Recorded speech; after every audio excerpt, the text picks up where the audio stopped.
I'm in the process of a divorce after 8.5 years of marriage. And there's a lot that went on in our relationship that I've frankly been embarrassed about. One of them is the fact that my soon to be ex husband had an affair with our marriage coach. And I'm tired of feeling like I should be ashamed of that. I made a lot of mistakes in my relationship, but I think everyone makes mistakes in life. And I just want to go through and reflect on some of the choices that I made because I know that I'm not alone in making some of these mistakes. And if I can caution some people to be aware of certain things and to possibly avoid some of the pitfalls that I fell into in my unhealthier version of myself, then I think it's worth it. You know, hindsight is 2020, and if I could do it again, I would absolutely make different choices. But here I am, 8.5 years later, with two amazing children who I don't regret at all. I just want to heal out loud. So, if you're ready for a very interesting story that ends in tragedy for me, tragedy that I hope to laugh through, then buckle up because we're about to get into it. Part one.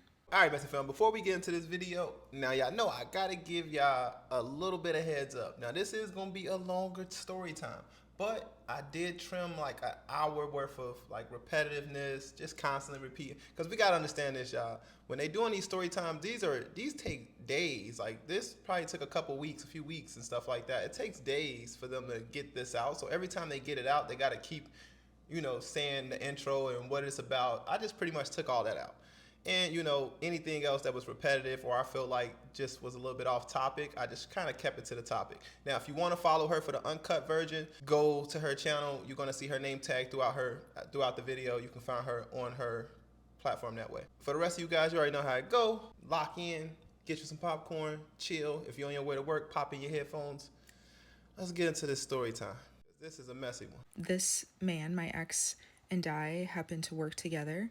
It started out that I knew of him because we lived in different states and operated in different teams. And there was a position that opened up in my same department, but the home office, my new home office, would be several states away. And it just so happened to be the same office that this man worked in. I didn't think anything of it at the time. So I worked closely with him just because the department that I worked in provided support to his department. And so we formed a professional relationship where we actually interacted somewhat regularly face to face. At the time, I was in my late 20s and I was trying to date, but it's rough out there. And I was nothing serious. Anyway, so the whole reason why my ex and I even, I guess the beginning of our relationship, he was trying to meet people. He hadn't been single in 14 years. Again, the ink on his divorce was not even dry yet. The day that it became official, he walked up to my cubicle and was chatting in the general vicinity. There were a few of us nearby, and he just mentioned that he's having trouble meeting people. We lived in a really small town, and he just kind of mentioned offhandedly to myself and some of the other people nearby me, hey, if you guys ever know of anything, let me know. I'm just trying to go out and meet people. And it just so happened that that evening I was going to go out with some coworkers to this little hole in the wall karaoke bar thing. And I was like, well, there's a whole bunch of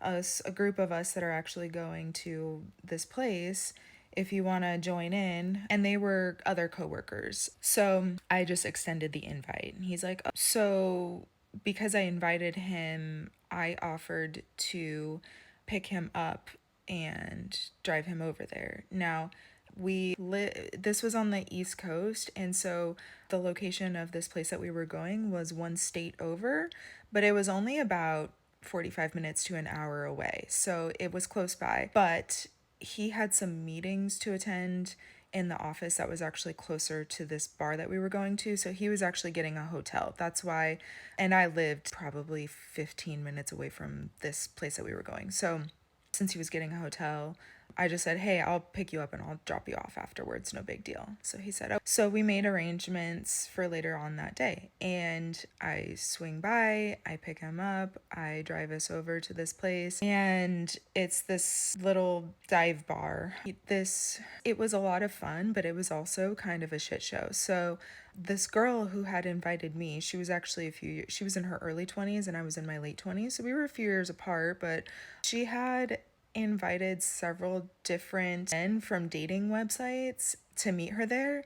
And so there was this weird confrontation side eye happening from these different men. And so I was feeling a little bit uncomfortable. And there was this guy who we didn't work with, but he was a vendor and he was, I think, trying to get business. I don't know. He just kept on buying everyone rounds. And so I ended up not having a couple of drinks and everything, but it was fun. We were all just having fun. And the guy who I had invited, my now ex, he and I connected on liking the same music. So he had lived all over the place and I had traveled all over the place. And so we just ended up liking the same type of music. And especially on the East Coast, I hadn't really to that point found anyone who even knew what type of music this was. This is red dirt country, which now is unfortunately mainstream. But I remember really connecting with him and I was super excited because I literally couldn't talk to anyone about some of these artists that I liked. And so I was like, wow, this is really cool. So we end up connecting on our mutual taste in music. He ends up constantly having a drink in his hand because this other guy is always buying him more rounds of double whatever. And so he gets pretty drunk. And so at the end of the night, I end up driving him back to his hotel and dropping him off. And I don't know I don't exactly remember how we got on this conversation, but he was single, I was single, and we were just chatting. And he was expressing how difficult it is to meet people, and I was commiserating because it's rough out there. And so he already had a son that he had raised who wasn't biologically his, and then a biological daughter who were teenagers at the time, but he wanted to have more children. Anyway, and of course, I expressed that I wanted, my end game was to get married and have a family someday, right? So as I drop him off at his hotel, as he's getting out of the car, he just says, well, if you ever want to have babies, call me or let me know, or something along those lines. And ha ha ha, I laughed it off, but I was like, get out of my car, bye. And so the night ends there. A little awkward. It was more embarrassing for him. I was just like, haha. It should have been a sign, major red flag, but apparently I wasn't deterred. So that is how our relationship began, from strictly professional work to more of a friendship outside of work. So we leave off after the first night hanging out with this coworker in a non-professional sense. We went to a bar. I drop him off at his hotel afterwards, and as he's getting out, he literally tells me, hey, if you ever want to have babies, let me know.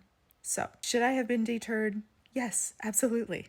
Should I have ever spoken to this person outside of work again? No. And if I could go back and tell my younger self, stay far away, I would have. But, where I'm at now, we have 2 children together who are amazing. I can't imagine my life without them.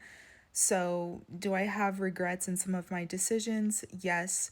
But knowing that those 2 amazing humans came out of the relationship, I can't 100% say that I regret all of my choices. The hurt that would come from this relationship was unnecessary, but we'll get to that. So, all right, part 2, love bombing. This is when this man talks to me nonstop. He initiates most of these conversations. We're talking, getting lunch together, texting constantly. We're staying up until 2 in the morning talking about stuff. Oh, we have so much in common, X, Y, and Z, right? So I would say this is some pretty heavy love bombing, just reflecting back on it. He's out there trying to date, and I'm trying to give him dating tips. It's not like I'm some sort of expert or anything, but at the time I had been on dating apps, and like I said, I was seeing someone casually at the time. So I'm just trying to give him tips, and he tells me about some of the conversations that he has with people, and I'm like, oh, they're still hung up on their ex, right? So I'm just doing my best to help him as a friend, and I do enjoy his company, right? So Never. Absolutely not. Now I know y'all might disagree. Some may disagree, but being friends after being in a relationship is nuts. What did you were talking about some she giving him relationship advice? Man, if I gave you a relationship advice, no cap, we could be friends. Okay, come on, let's play this game real quick. Let's just role play this real quick. The advice I'm gonna give you is gonna be shit like this. It's gonna be like, yeah, whenever he call you, listen, men hate when you respond fast. They want you to take your time. We want to feel like we chasing you. That's the advice I'm gonna give you. I promise you, every man that come across you will hate you. Man, please. Oh, am I wrong? Am I tripping? Let me know in the comment section. I ain't going for that. So I do make it clear that I am seeing someone at the time. There weren't labels on it.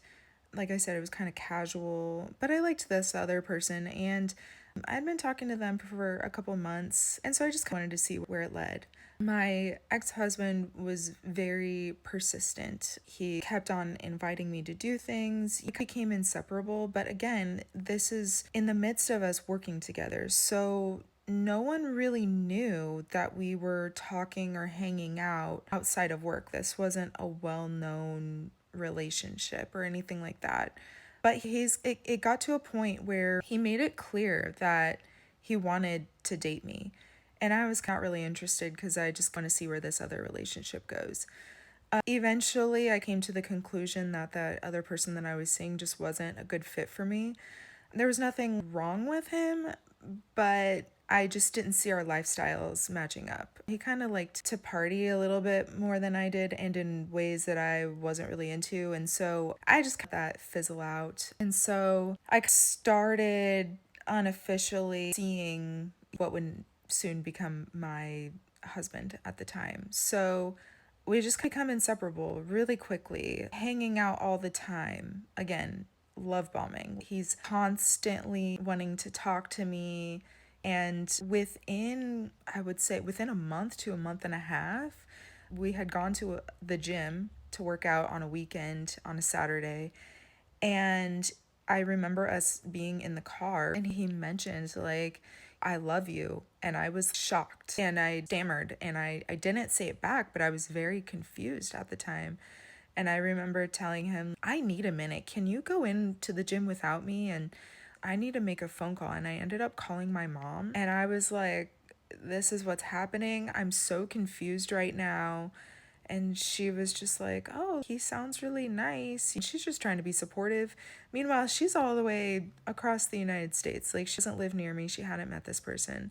He was just trying to be supportive of me. I was trying to sort it out. And I remember he, like, was standing, like, outside the vehicle as I'm making this phone call, like, awkwardly hanging around. And again, should this have been a red flag? Yes, absolutely, it should have.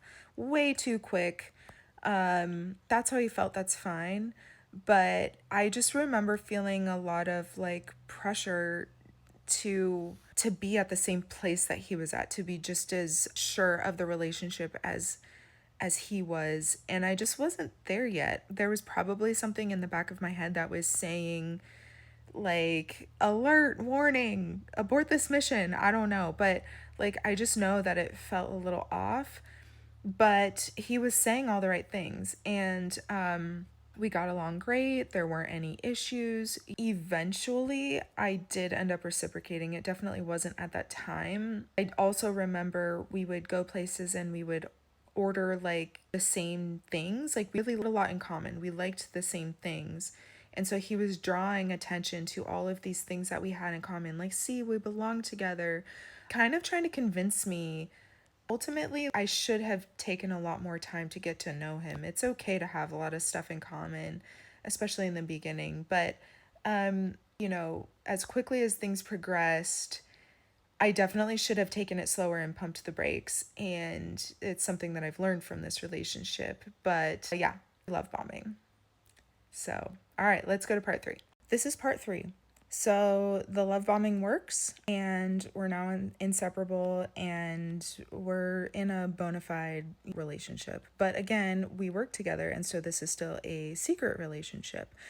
All right, so at this point, I meet his children, and we decide to go on a family vacation to the state where he's from, and I end up meeting his family. So we're just becoming closer. We're super happy. The vacation was with his kids. I get along great with his family. So his ex-wife, again, this is fresh off the heels of his divorce at this point. He's maybe a month and a half to 2 months out of his divorce being finalized. It was a long process of a couple of years, but so I had met his ex-wife one time at this point at a track meet for his child. And to me, it was a very amicable, hi, how are you doing relationship. It didn't really say much. It was just a quick introduction, right? So this lady didn't really know anything about me. And unbeknownst to me, while we had gone on vacation and met his family, she had called up several people and had said some stuff about me, basically that I'm stuck up, and I don't know what else she said, but a couple of his family members made comments that I was nothing like they thought I was going to be. And I remember being really confused. Oh, sorry, that's my cat. I remember being really confused at the time because I'm like, I've met this lady one time. I'm so confused. So that was the beginning of me being like, I get that no one really likes their ex wife, but I gave it an open mind because whatever, their relationship ended for a reason, right? But then I started to feel like this lady's shady and I didn't really care for her very much, just given that's what she decided to do. So anyway, so that happened. I do get along great with his family. And when we come back from this vacation, he and I had discussed wanting to get engaged at some point. So I had given him information on the type of rings that I liked and stuff like that. And he had purchased a diamond online and he was going to have a ring made. So he had purchased it shortly before we left on vacation. And right when he got back, or right when we all got back, I remember being at work and him calling me because he was on his way into work and he said, I just went to the McDonald's drive-thru and my debit card was turned down. And I was like, that's really weird. Is something wrong? And as soon as he came into the office, he sat down at his computer and logged into his bank and realized that his bank account was overdrawn. I guess his ex-wife had gotten angry at the fact that he was moving on, and she still had access to his bank account because I think the way he explained it was that he left a checkbook with her and she was still technically on the account, so that when expenses for the children came up, she would let him know and then he would just say, go ahead and write a check for that amount.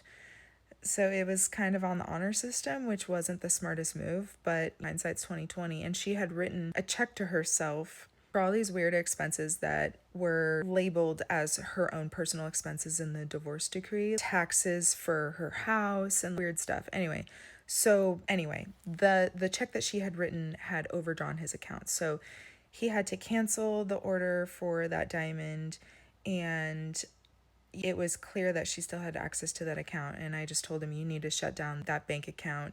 If you want, I'll add you onto mine so you have some money until all of this blows over. But you cannot trust this woman. And so I don't know, maybe that's the beginning of the trauma bond where we had been through something now and I was helping him get through it. And he felt like I was supporting him and I felt like we were this team. I don't know. We were at this point maybe 4 months into the relationship, and I just remember him looking at me from across the desk and he said, this is literally the worst day of my life. And I want to make it the best day. Will you marry me? And again, shock. We had talked about getting married or getting engaged, which of course I know eventually leads to marriage, but I wasn't expecting to get married tomorrow. He hadn't met any of my family yet. Again, 4 months since we had even started talking outside of a professional work environment. 4 months since his divorce was final. Red flags blaring. Did I notice any of them? No, I did not. So, what did I do? I said, "What day is it today?" And he said, "It's June 7th." And I said, 6/7. That's a good day. I like that day. Yeah, let's go get married. So, on our lunch break, went to the courthouse and we got married. So, we get married on our lunch break after about 4 months of dating. It was a little bit of a fiasco. I had to call my mom and ask her to email me a copy of my birth certificate. I did not tell her why. I just told her I needed it, and she did so. So my ex had to grab his paperwork. I think he grabbed a passport. We ended up going to the courthouse in the county that he lived in. Again, this is one state over from where I lived, but I only lived about an hour away from where our work office was. All right, so we go to the courthouse, we apply for a marriage license, but they don't do courthouse weddings at that particular courthouse. So we had to go to a slightly bigger city, and that was about 45 minutes away. We drive up to this place, and it's like an industrial park, a little bit shady. We're like, okay, so we go up to the second floor. I've got my driver's license and birth certificate, a copy of my birth certificate. So my now ex, he forgot his driver's license, so he only had his passport. Anyway, it was just a little bit of a shit show. We obviously were not planning on getting married that day. So we go up there and we walk in the front door, and no light. You walk in the front door and there's receptionist desks or a receptionist desk, and on the right hand side there's this arch with very fake looking purple flowers. There was an effort made. But in the corner of the room, in between that arch and the door that you walk in, was a ginormous display size M&M figurine where in some sort of store or grocery store or something you were meant to display bags of M&Ms for purchase. It was just sitting there in the corner. It was weird. It was really weird. So we're like, oh, we're here to get married. And the lady's like, she takes all of our documents, marriage license we had obtained, and our documentation or our identification, and she starts filling it out. And so she said, "Do you guys have rings?" And we were like, "No." She said, "Do you have vows that you want to say?" And I was like, "Don't you just tell us what to do? Isn't that we just say I do?" She's like, "Oh." So immediately she's like, "This is probably a different," I don't know what she thought, to be honest, because we were very unprepared. So she's like, "Oh, let's stand under the arch." And I remember her saying, "You can hold hands if you want to." So we're like, so we're holding hands. And then she just asked the questions, and we're like, "I do." And then she's like, "Oh, you're married." And I remember she signed the marriage certificate in purple ink. This place was not legit. It was legal, apparently, but not legit. So that was our wedding. And on our lunch break, by then it had taken several hours for us to go get the license and for us to drive an additional 45 minutes away. And so the workday was over. So we did not end up going back to work that day. Played hooky. And then we just ended up taking pictures of the marriage license and telling our family and a couple close friends that, by the way, we got married, and they were all shocked. What? Oh, congratulations. Rightfully so. And so we were married on June 7th, 6/7. So at least it's an easy day to remember. I do remember that. Then the next day we went into work, and it just so happened that different department was having a little breakfast potluck. And so the cat was out of the bag, or it had to be because now we were married. We were even dating, much less married at this point. And so told people, we're like, "Oh, by the way, we're married." And they were all shocked. Didn't even know we were dating. They had no idea. And so a couple of the people, potluck, they boxed up a crock pot that they had used for their potluck, and they gave it to us as a wedding gift. They wrote on a little post-it note, "Congratulations." And so ended up getting a a crock pot for our wedding gift. So we're married and we had to, ordered some rings off of Etsy. Didn't have any wedding rings. He didn't have a wedding ring. We're just playing catch up at this point. But we're married and have to figure out how to move in with each other because we didn't even live with each other at this point. So, just a side note here, I've been in therapy for some time, doing trauma therapy work, EMDR. I did experience childhood trauma. My now ex experienced childhood trauma. So, to say that we did not start our relationship as very healthy versions of ourselves would kind of be an understatement. So I know more now and will do better now, but I just overlooked a lot of things that I wish I wouldn't have.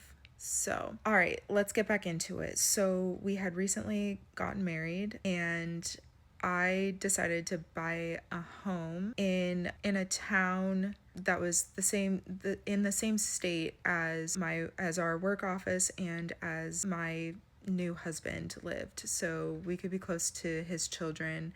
Again, I lived the next state over, about an hour away at the time.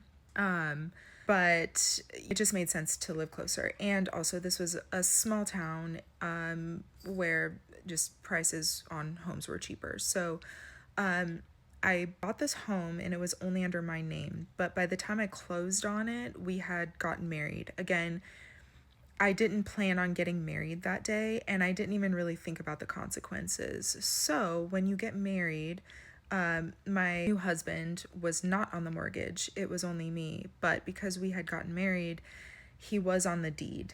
It doesn't really matter now because we've since sold the home and bought other homes. But ladies, do not do that. If you're the only one on the mortgage, which means you're the one on the hook for the loan, but he's on the deed, that means that he gets rights to 50% of that home. So that was not the best financial decision, but it ended up being inconsequential because we stayed married long enough to where it didn't affect anything. In hindsight, I would have had him do a quitclaim deed for him to forfeit his rights. He probably would have, to be honest. But again, dumb financial decision. And this was the first home that I bought, and I didn't really understand finances, like, and maybe life in the same way that I do now. So don't do that. So yes, we closed on this home. It was such a cute little craftsman home. It was a little bit of a fixer-upper, which I loved. And so we move in there. And we knew that we wanted to have children, and he was on hormone replacement therapy because he had low T. And so when you take synthetic testosterone, that can affect your fertility. So we weren't sure how that was going to affect his fertility and how long it was going to take for me to get pregnant. And so very quickly after we got married, I ended up going off of birth control. I literally blinked and I was pregnant, and like the first cycle. So I remember feeling panicked, absolutely panicked. Everything just became real and I was scared. I was excited, but I just remember being very freaked out at how quickly that happened. My life had literally turned upside down. I went from a single person who's out in the dating pool to 4 months later being married to 1 month later being pregnant and living with this man for the first time. I moved way too quickly, and I was really locked in to this commitment a lot sooner than I should have been, because this is not enough time for you to see someone's true colors and for you to really determine compatibility. It's just not. And I really do kick myself for the speed of this part of my life. Like, I felt like I was really locked in. And looking back, there were red flags, but we hadn't had really any conflict up until this point. There were no negative parts of our relationship yet. So there wasn't really anything telling me, how left the relationship would eventually go. But I remember feeling very uneasy just with how quickly things were happening and my life was completely turned upside down. But, for better or for worse, I was excited. So now we're going to have a baby. So here we are. I'm pregnant and freaking out on the inside. Also excited. We had just moved in together, and we had known each other and dated for 4 months before this. So I found out I was pregnant at 4 weeks, and at about 6 weeks, I started getting really sick. I was missing a lot of work. I was losing weight. I could not keep food down. It was pretty bad. It was actually really scary. And up until this point in our relationship, neither one of us had been sick, which sounds insane to say that I married someone without ever being sick in front of them or them being sick in front of me. We did go on vacation together, so that was a test of compatibility, but insanity. So, with my first pregnancy, I lost 18 pounds in the first trimester. I was very ill. I missed a lot of work. I had to tell my boss that I was pregnant before the end of my first trimester because I was so sick. I remember getting in the car and trying to drive to work and having to pull over several times to throw up, and I had to turn around and go back home and call out. So that was a little bit traumatic. And this is the beginning of the honeymoon really being over, at least for me. I guess probably for him too. So, some of the trauma or baggage or whatever that he brought into our marriage was physical intimacy being transactional in his previous marriage. So, he was really sensitive to losing that. And me being very sick, we were not physically intimate very much. And I turned down quite a few of his advances. And we had had at least one conversation previously where I just outlined my viewpoint, where I don't think that physical intimacy should be a bargaining chip. But at the same time, I think if someone is sick or anything like that, I think that it should be, if it needs to be taken out of the equation, then it should be. And it isn't a reflection of lack of love or anything like that. It's whatever. And the example that we used in that conversation was, what if someone gets cancer or something like that? And it's really about, to me, supporting someone and not necessarily expecting anything in return, right? It's like that unconditional love that I was really looking for. And I thought that we were on the same page about it. But again, unless something is put to the test, people can say whatever they want to say, and I'll give him the benefit of the doubt. And I don't think that he was trying to be dishonest. I truly think that he was triggered and he had some unresolved issues from his previous relationship that were brought into our marriage. So I start feeling extremely pressured, and he has expectations that I'm expected to meet. And this is the beginning of me, I guess, what's referred to in psychology as fawning, which is basically where you act in a way that is not indicative of your values or what you actually want to do, because you're trying to preserve the relationship, or you're trying to avoid conflict, or you're trying to make things work. And so for me, I am weak physically. I'm emotionally beat down at this point from feeling so pressured. There was a conversation where my new husband at the time is distraught and he's saying, I think I made a mistake marrying you. And I literally am having trouble going to work. And I feel like I can't really physically take care of myself very well at that point. And I need him. I need this man now to help take care of me. And I'm feeling like I have to do whatever I can to preserve this relationship for survival purposes. And it's not a good place to be. I was very depressed at this point in time. And I think this is the beginning of where resentment started happening for me. It probably started happening for him at this point too, because he felt like I was withholding physical intimacy from him. And my reality was that I was incapable of meeting some of those, we'll call them needs, but I was incapable of doing some of the things that he wanted me to do. But me saying no wasn't always an option. And there was definitely some trauma that I'm still processing from that. And I emotionally shut down. I became very depressed. I became withdrawn. I did not trust him at that point because I felt like his needs trumped my needs. And I use what he was asking for, which is physical intimacy.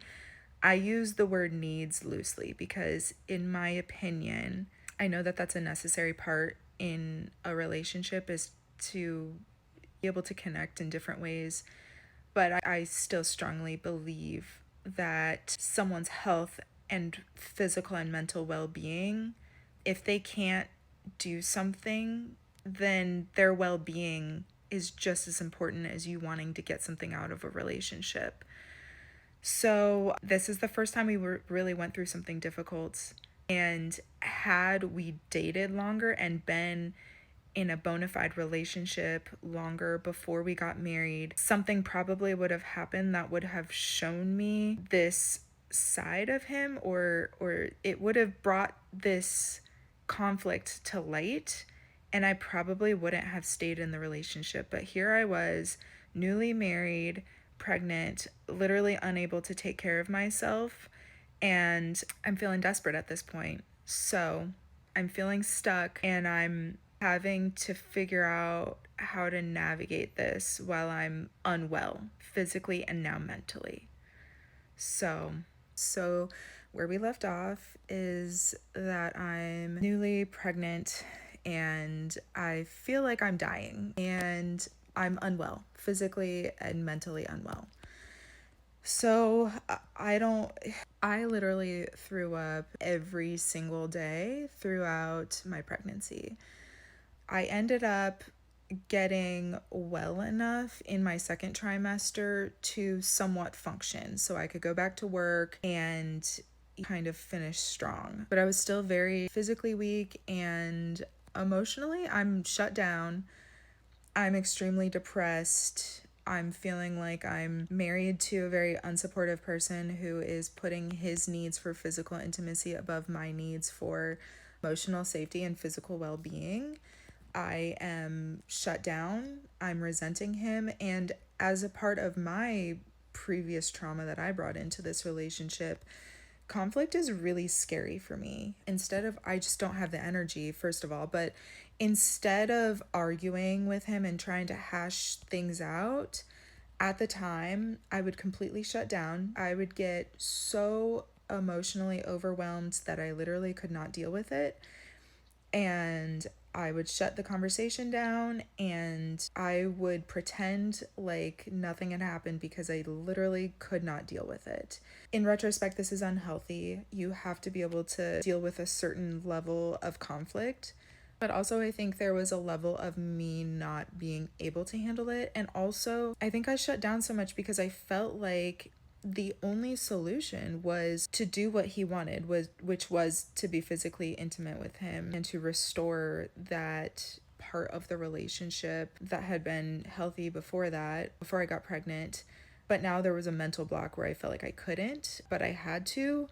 And so I think my protective mechanism was to just shut down to a certain degree. All right, so I get through my pregnancy somewhat unscathed. I make it to full term. My daughter is breech, and so I have to have a planned C-section. This is a major surgery, and I'm scared about it. So we end up going in, and I end up giving birth about a week before her due date, and she's born. She's healthy, no complications there. I do remember being in the hospital for 3 days or something like that, and my husband at the time complained about how uncomfortable the couch was. Meanwhile, I'm healing from a C-section. Like, if you've ever gone through a C-section, they're pushing on your stomach right after you've had major abdominal surgery, which is insulting. And they're like, all right, go walk around. And I remember thinking to myself, like, how am I supposed to stand up straight? Like, this is not, it's just rough. Through it. And my at the time is somewhat supportive. I mean, in the delivery room, he was the first one to hold my daughter because I'm on the operating table. He was somewhat helpful. In the middle of the night when the baby would wake up, eat.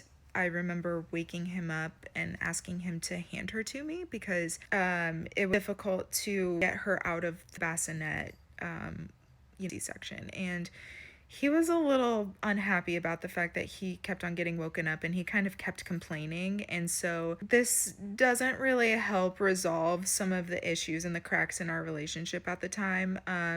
But he's supportive enough. And then my mom comes into town on the day that I got released from the hospital. She flies in. So my husband drops me and the baby off at the house, and he goes and picks up my mom from the airport and brings her to our home. And I love my mom, but she has a lot of anxiety. And I was having trouble nursing at the time. I was being told that my baby had lost too much weight and that I wasn't producing enough milk. And as a new mom, there's nothing that I wanted more than to be able to like nourish my baby and get the hang of this. And so I'm stressing out and I'm feeding her and pumping and crying and bleeding and just I'm having a time, and I'm emotionally not okay. Physically I'm healing from major surgery. And I remember one comment from my mom that really hurt my feelings. She just said, "I wish that you didn't have to supplement with formula." And in my mind, I'm like, me too. Like, there's nothing I want more than to be able to just feed my baby. And so, to my husband at the time, to his credit, he did tell her that, hey, you need to not talk to her like that. She is having a hard enough time. So he did stand up for me. I do remember my mom's anxiety just kind of super helpful. And then my mother-in-law at the time flew in. My mom left a few days later, and my mother-in-law at the time flew in, and she stayed for a few days, and she was really helpful. And then I was on my own for 10 weeks of maternity leave. And I think my husband took off maybe a week from work, but pretty quickly after we got home from the hospital, he went back to work. And so I was kind of doing it alone, which I expected to a certain degree. But I do remember, being the only one to get up with my daughter. Again, I'm nursing, so it's whatever. But when in between feedings, when I would be laying in bed and the baby was next to me in a bassinet, I remember my husband at the time like waking up startled and literally physically leaning over my body to look at the baby and make sure that she was still breathing, and him waking me up. And I just remember being so annoyed at the fact that I'm trying to sleep in between feedings. I'm not waking him up in the middle of the night, and being so just pissed that he's disrupting what little sleep I'm getting with his anxiety. But I get through it, and eventually my maternity leave comes to an end, and I was distraught that I had to go back to work. And 10 weeks seems like a long time, but I was not ready. I was not mentally ready to leave my baby.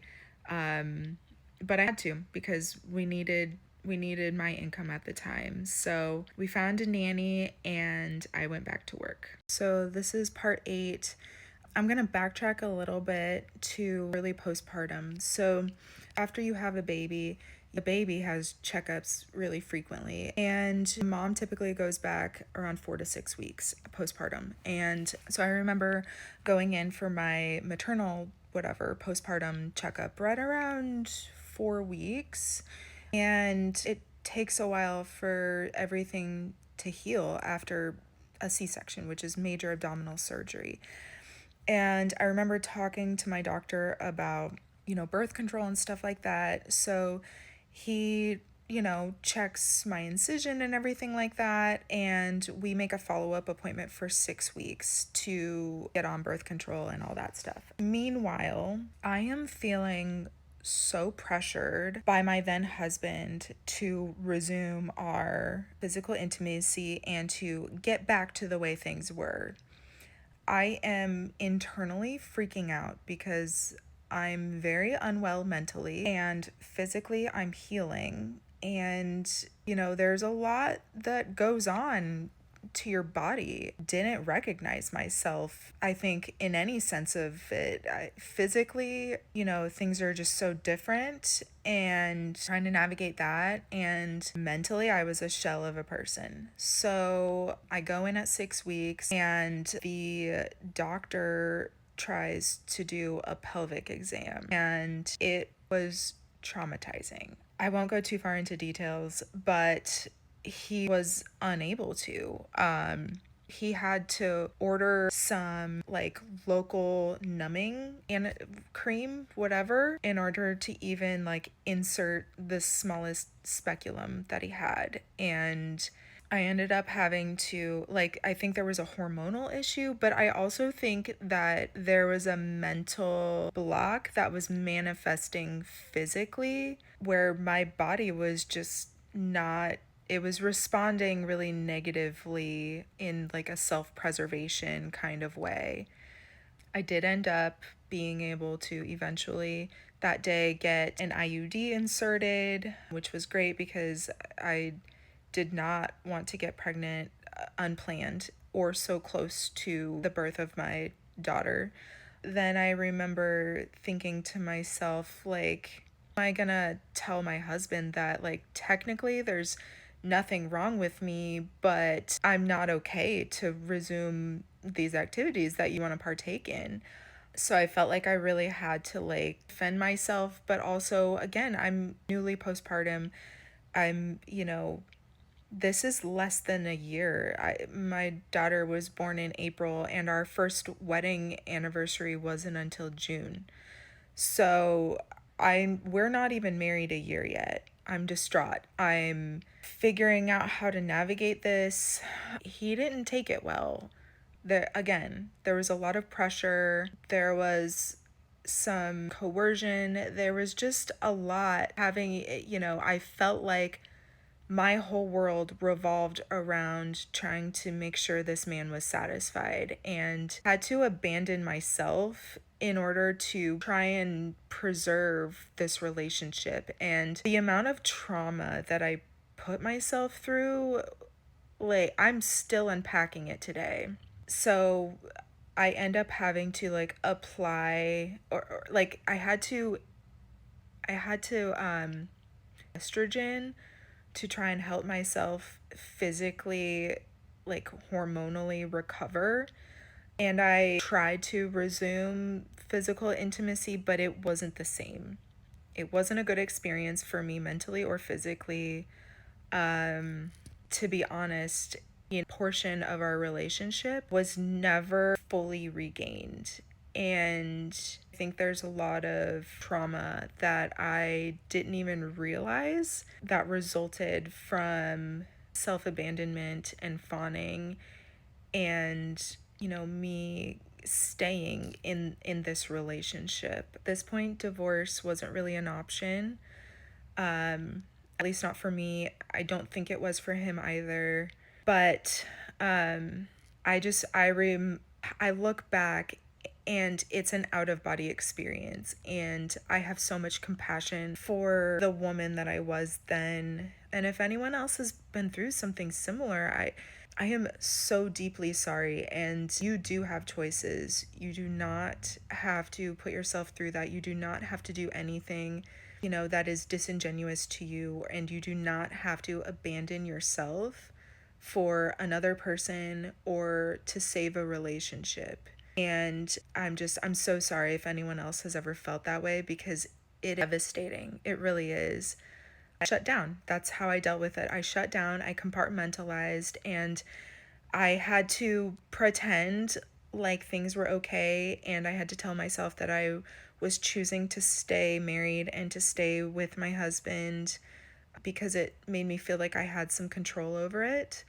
So, part 9. Listen, before we get into part 9, I just want to ask you guys this. Really, I want to ask the ladies this. Do you feel like she was wrong for denying his advancements, or do you feel as though, and I want to ask the women this because men, we don't know until we know. Like, we don't really know what's going on with the woman body unless they telling you. So, me personally, I've learned a lot throughout the process of having my children. They have kids, man, they don't even want to look at you no more. I'm not gonna lie, I was there when they be pushing. I'm like, and the way they look at you when that baby finally out, it's almost like they disgusted by you.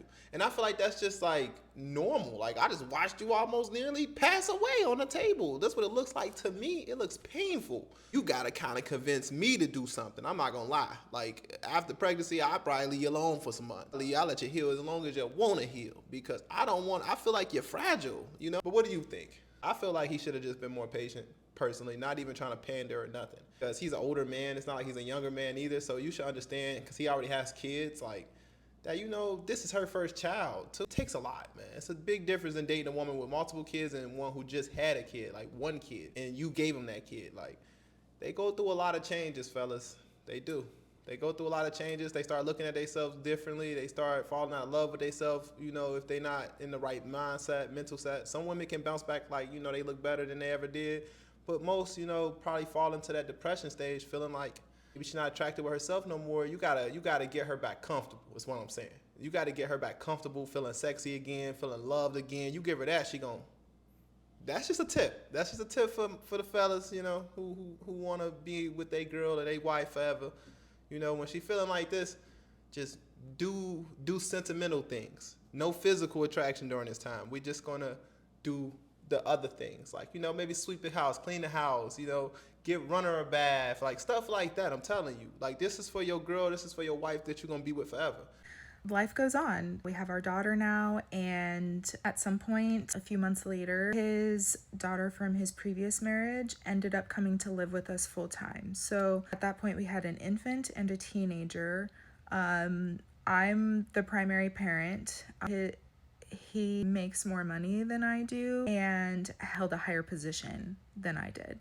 So, and also when I became a parent, then my priorities really changed. And as much as I loved my career and still valued it and enjoyed it, my number one priority in life became parenthood and being a mother. So we decide that we've outgrown this little home that I've purchased. And so we decide to buy another home together in the same town, and we rent out the home that I had purchased. So we do that.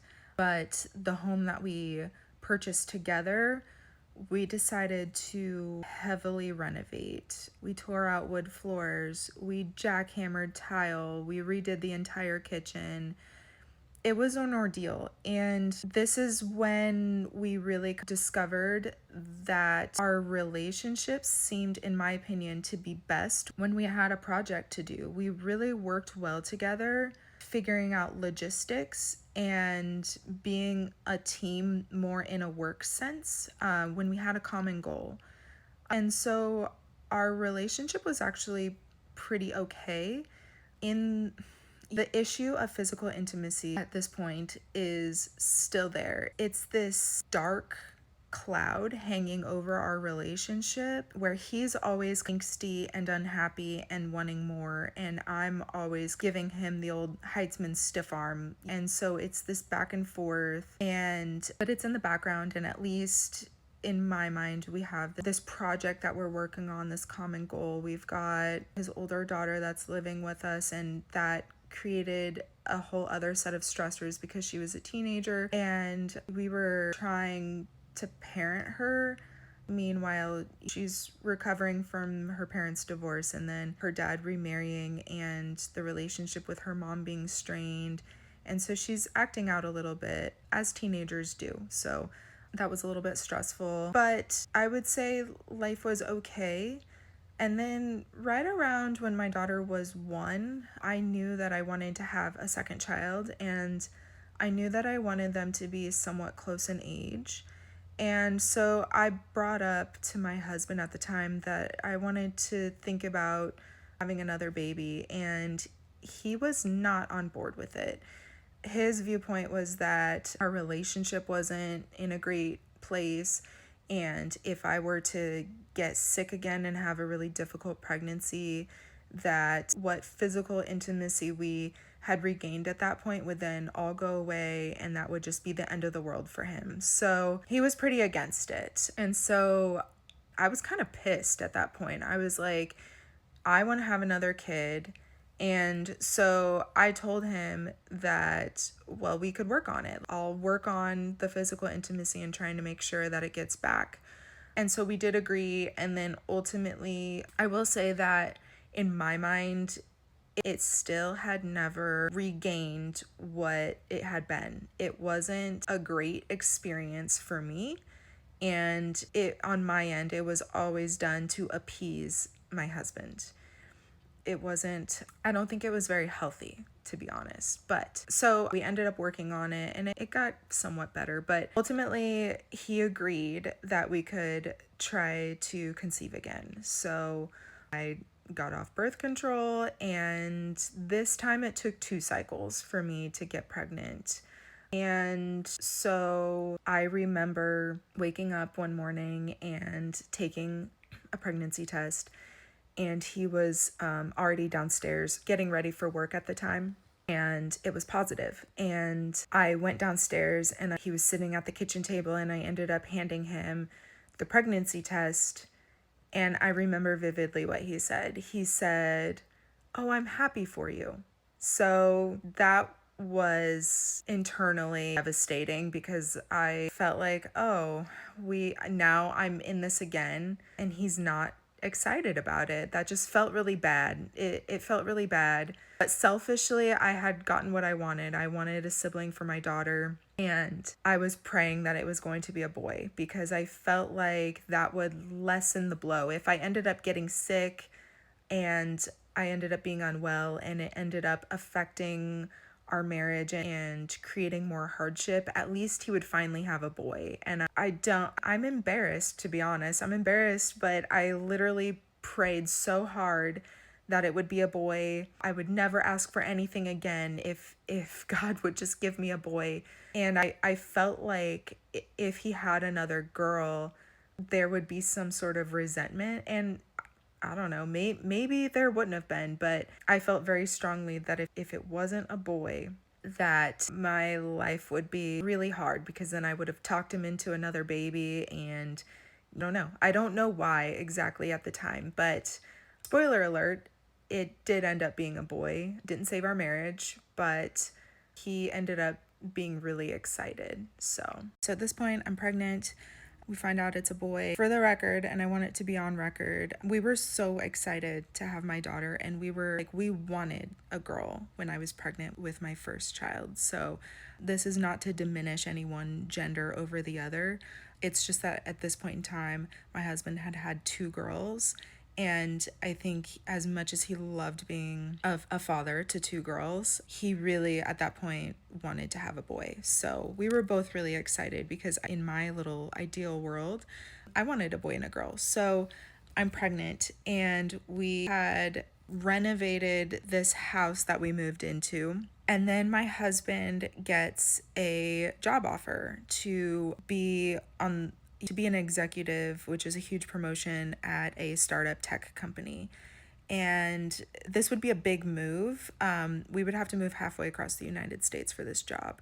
At this point, we're kind of BFE, a little town in the Northeast, and their place would be, in my opinion, a huge upgrade, especially since daughter was going to be 2 at the time, and we start looking 2 years ahead, realizing that she's going to start preschool soon. I'm like, let's go for it. So I'm able to transfer my job to a different office. It was a little bit of an ordeal, but I was able to stay employed through the same company. I'm pregnant. My husband accepts this job offer. So We have to put our house up for sale. We have to finish all the little, small odds and ends to like put the finishing touches on this renovation. We have to buy a new house out of state, and we continue renting out my little craftsman home that I had purchased right around the time that we got married. So, this was a stressful time, but again, in my opinion, our relationship always did best when we had to be team members and we had to work towards a common goal, and when we had clearly defined roles, right? So we're okay at this point. I'm not as sick with my son as I was with my daughter. I was able to kind of work and everything. I still threw up every day, but I was a lot more functional. So it did not put as much stress on our relationship. I was not as needy, thank goodness, because my daughter was about to turn 2 at this time, and I don't know if I would have survived if it was the same type of pregnancy that I had the first time. So, buying a house, and I was 20, I don't know, 20 something weeks pregnant when we end up flying to this new state, closing on the house that we're going to buy, and moving. So, this new job that my husband accepted, it's a small tech startup, and it was great, but it would end up being stressful because there was a lot of travel required with this job, and this begins another period in our marriage when I felt kind of abandoned by him. I felt like he was leaving me to be alone, raising these kids, and he kind of, in my mind, he kind of showed up, required physical intimacy. Otherwise, he could just kind of do his own thing. And my life was turned upside down by this move and by being on the verge of giving birth to a second child. I think there was a lot of like status quo as far as our relationship not being quite as on the rocks as it was before. Resentment did not diminish. It only continued, at least for me, building within our relationship. So by now you're wondering, where does the affair come in? So I thought that this affair at the end of our relationship was an isolated incident. But looking back, I think it was just the perfect storm. So at the time that my husband and I had started our whirlwind romance, talking, dating, marriage, he had an assistant at work, and she was quite a bit younger than him. And she and him had formed a close bond. I really don't think that anything physical happened, but he was going through a difficult emotional time during the end of his divorce process, which is understandable. And she was there supporting him and emotionally supporting him. And he would confide in her, and she would validate his feelings and boost his ego and tell him that he had so much to offer and all this stuff, right? So I'm not gonna judge. See, even women do it. See, we think men be just doing it, but women do it too. You gotta watch out for no women at them jobs, man. No way she over here boosting his head. He over here having the saddest time of his life. Then you got this girl just boosting his ego. That's how you get in, right there, every time. It's easier for women too. That's what's so sad about it, really. Because I mean, if you're a man like him, but if you big dog like me, you ain't going out like that. I love you. Thank you, thank you, thank you. My girl crazy. That's what I tell her. She crazy. Calm down. Matter of fact, I probably wouldn't even have a person under me that like me because I'm not even trying to be in this type of environment. When we at work, we at work. That's one thing I don't agree with in this whole story too, is that they was like messing around while working with each other. Come on, that's messing up your money. I could never do that. I'm sorry. Never. Those just never end well. End up with somebody having to quit their job, or both of them being fired, or somebody being transferred. But anyways, let's get back into this story. Whether or not this was appropriate or not, that's really not for me to say. From the outside, objectively looking in, did it seem like an appropriate work relationship for someone who's your employee? I would say no, only because perception is reality, right? And it just isn't a great look. But to my knowledge, no lines were really crossed. Now, I do know that at one point, right before he and I got together, they had planned a trip together to go out of state and to go stay somewhere and do touristy activities as friends.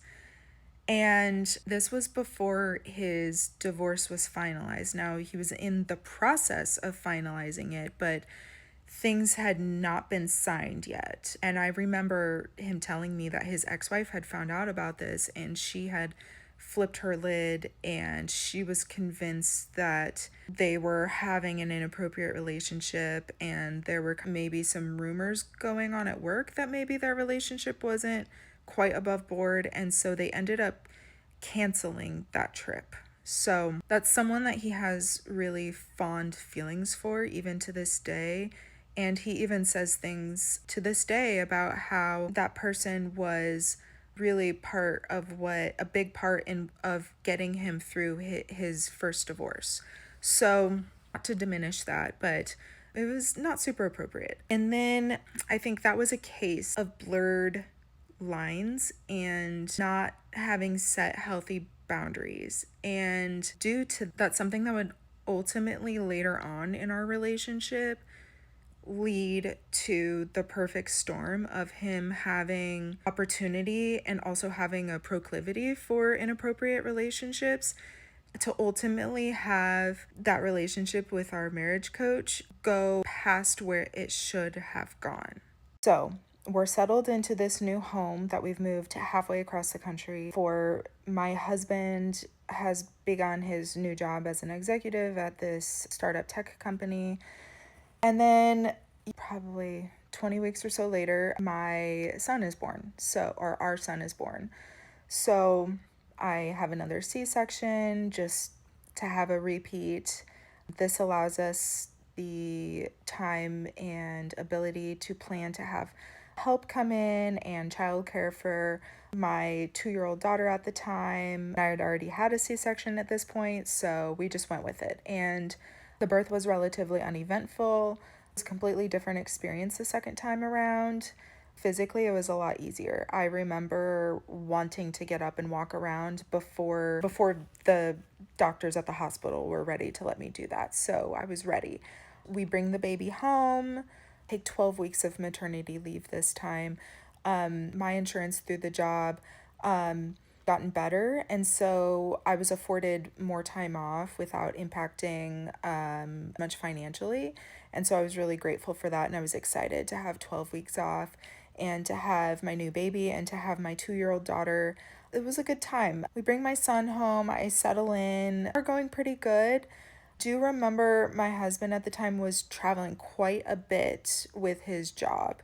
It wasn't every week, it was at least every other week that he would have to fly somewhere, and at least for one night, sometimes more than one night. And so I'm continuing to kind of abandoned by him. Like, I'm kind of this alone, depressed, still kind of a shell of a person. Little joy that I have in life is really from being a mother to my children. That is really my greatest source of joy even to this day. So I'm squeaking by. The good news is that my body is producing enough milk and I'm able to feed my son, and that just goes so much more smoothly the second time around, which I'm so grateful for, because I would have been devastated if I would have struggled like I did with my daughter. So that was a gift. And remember when my son was really little, he was an infant and I was still home on maternity leave.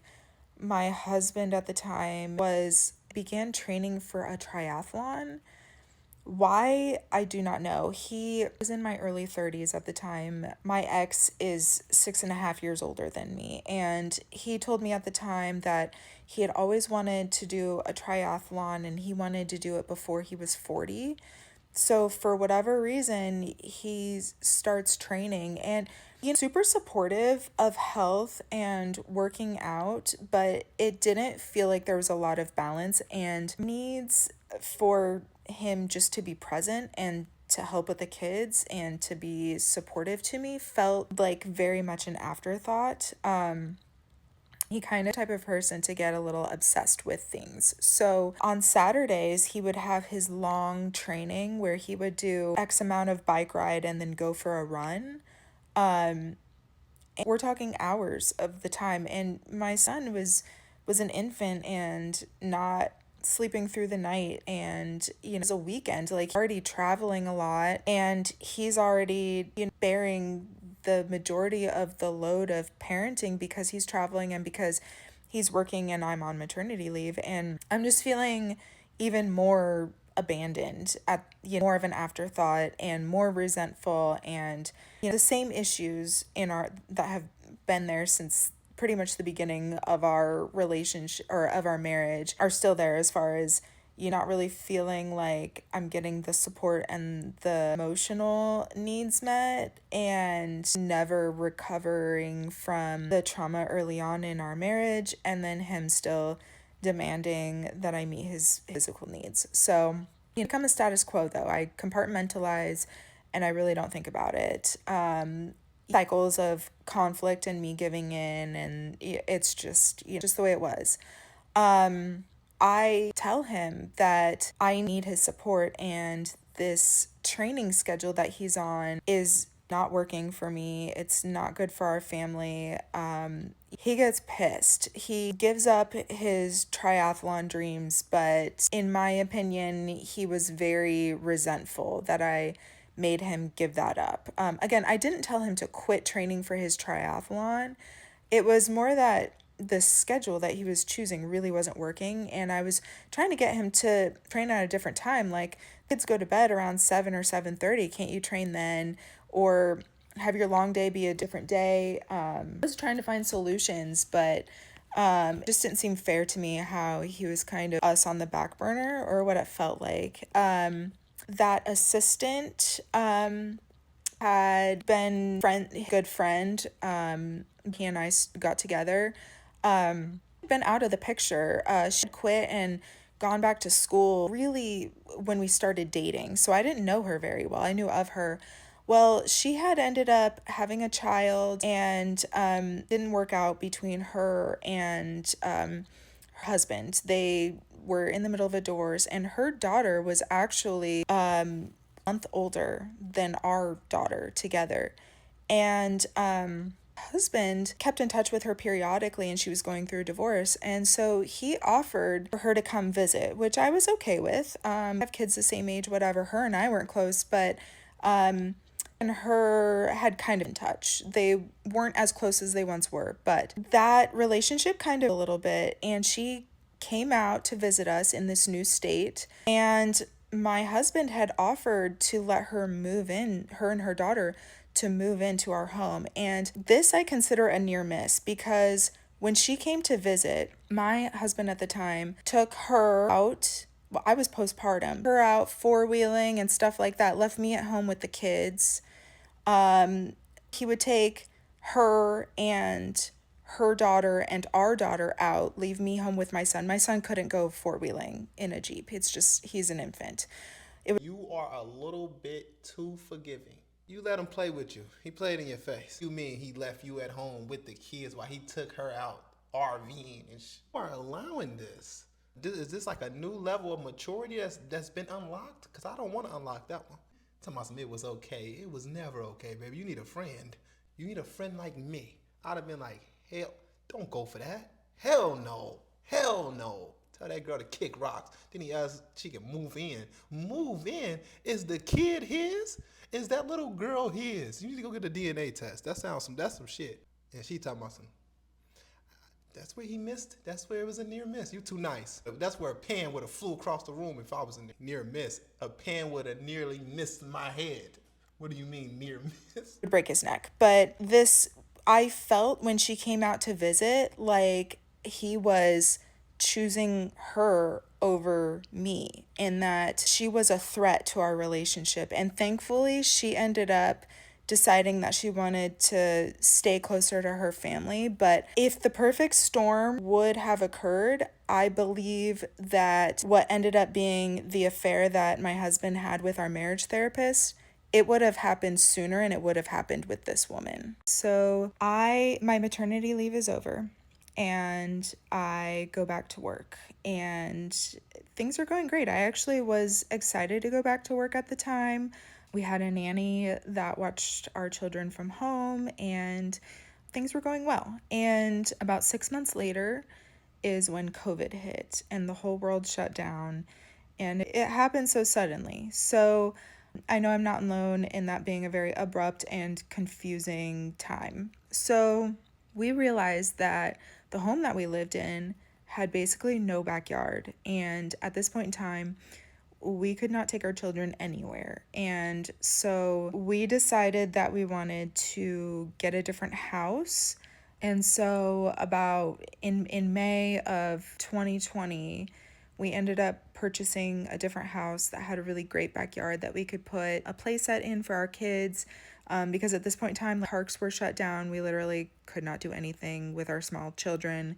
They couldn't go to school. It was rough. So we ended up moving about 30 minutes away to a different town, but we found a really great house. And again, this is a home that we decided to renovate. We redid the kitchen, and by the time we moved out several years later, we would have renovated the majority of this home. So we do that.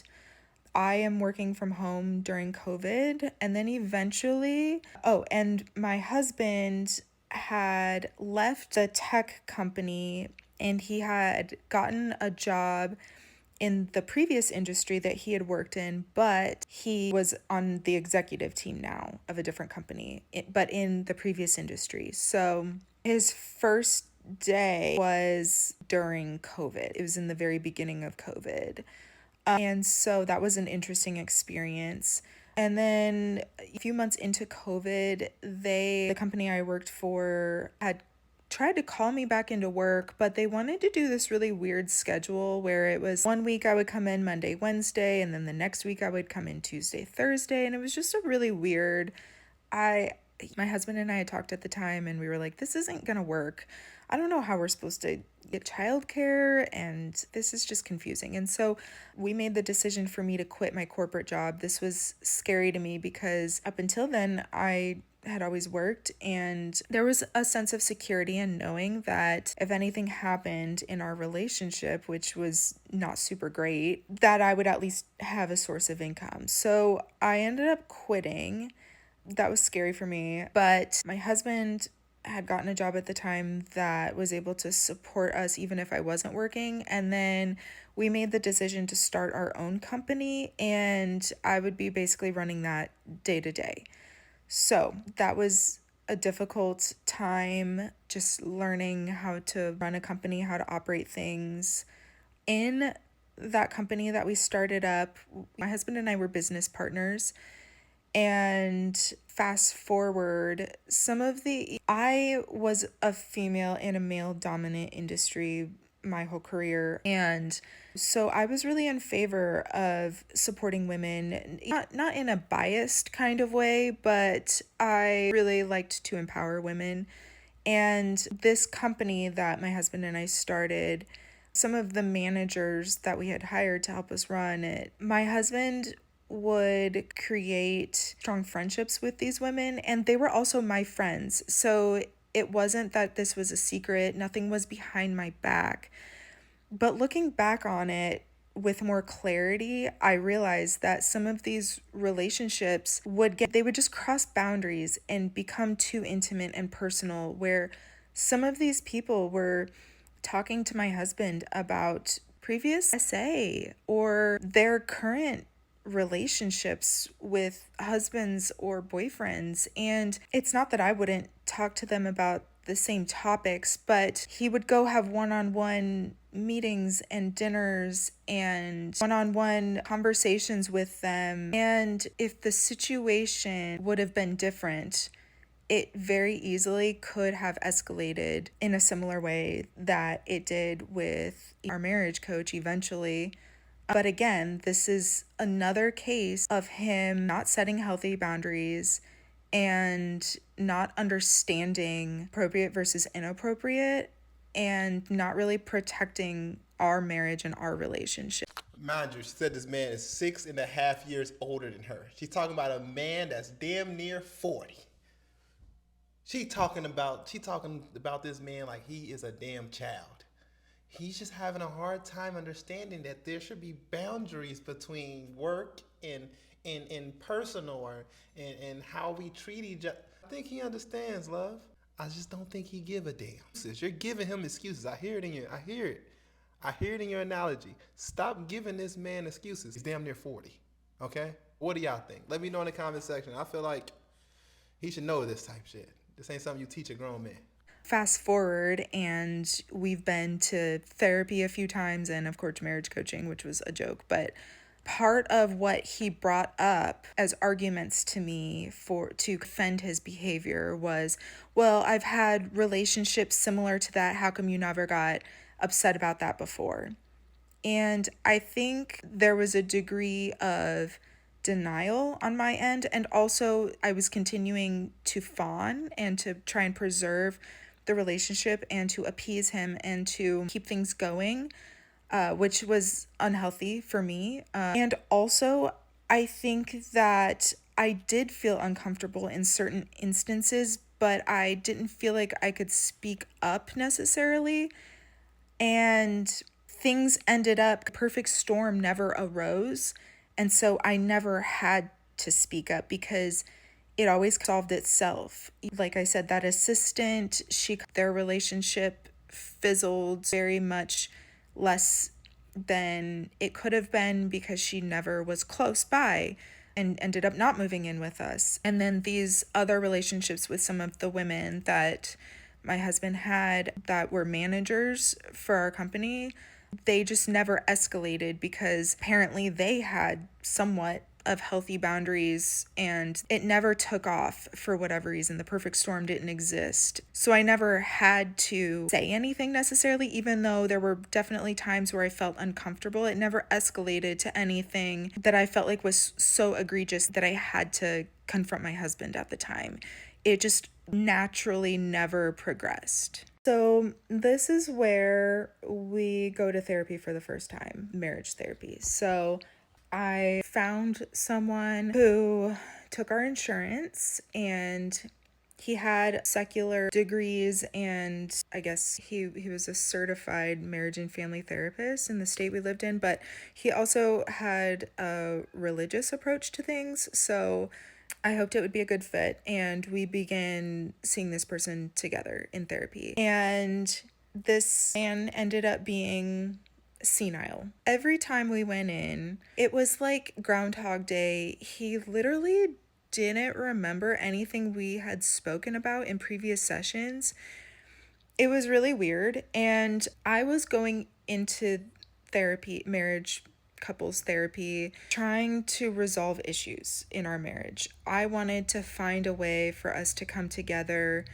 I felt like I was getting all this pressure from my husband and I wanted to desperately find a way to fix our relationship and to somehow figure out how I could meet his needs. And I honestly just felt like there was something wrong with me. Clearly, I was the issue because my husband was so unhappy.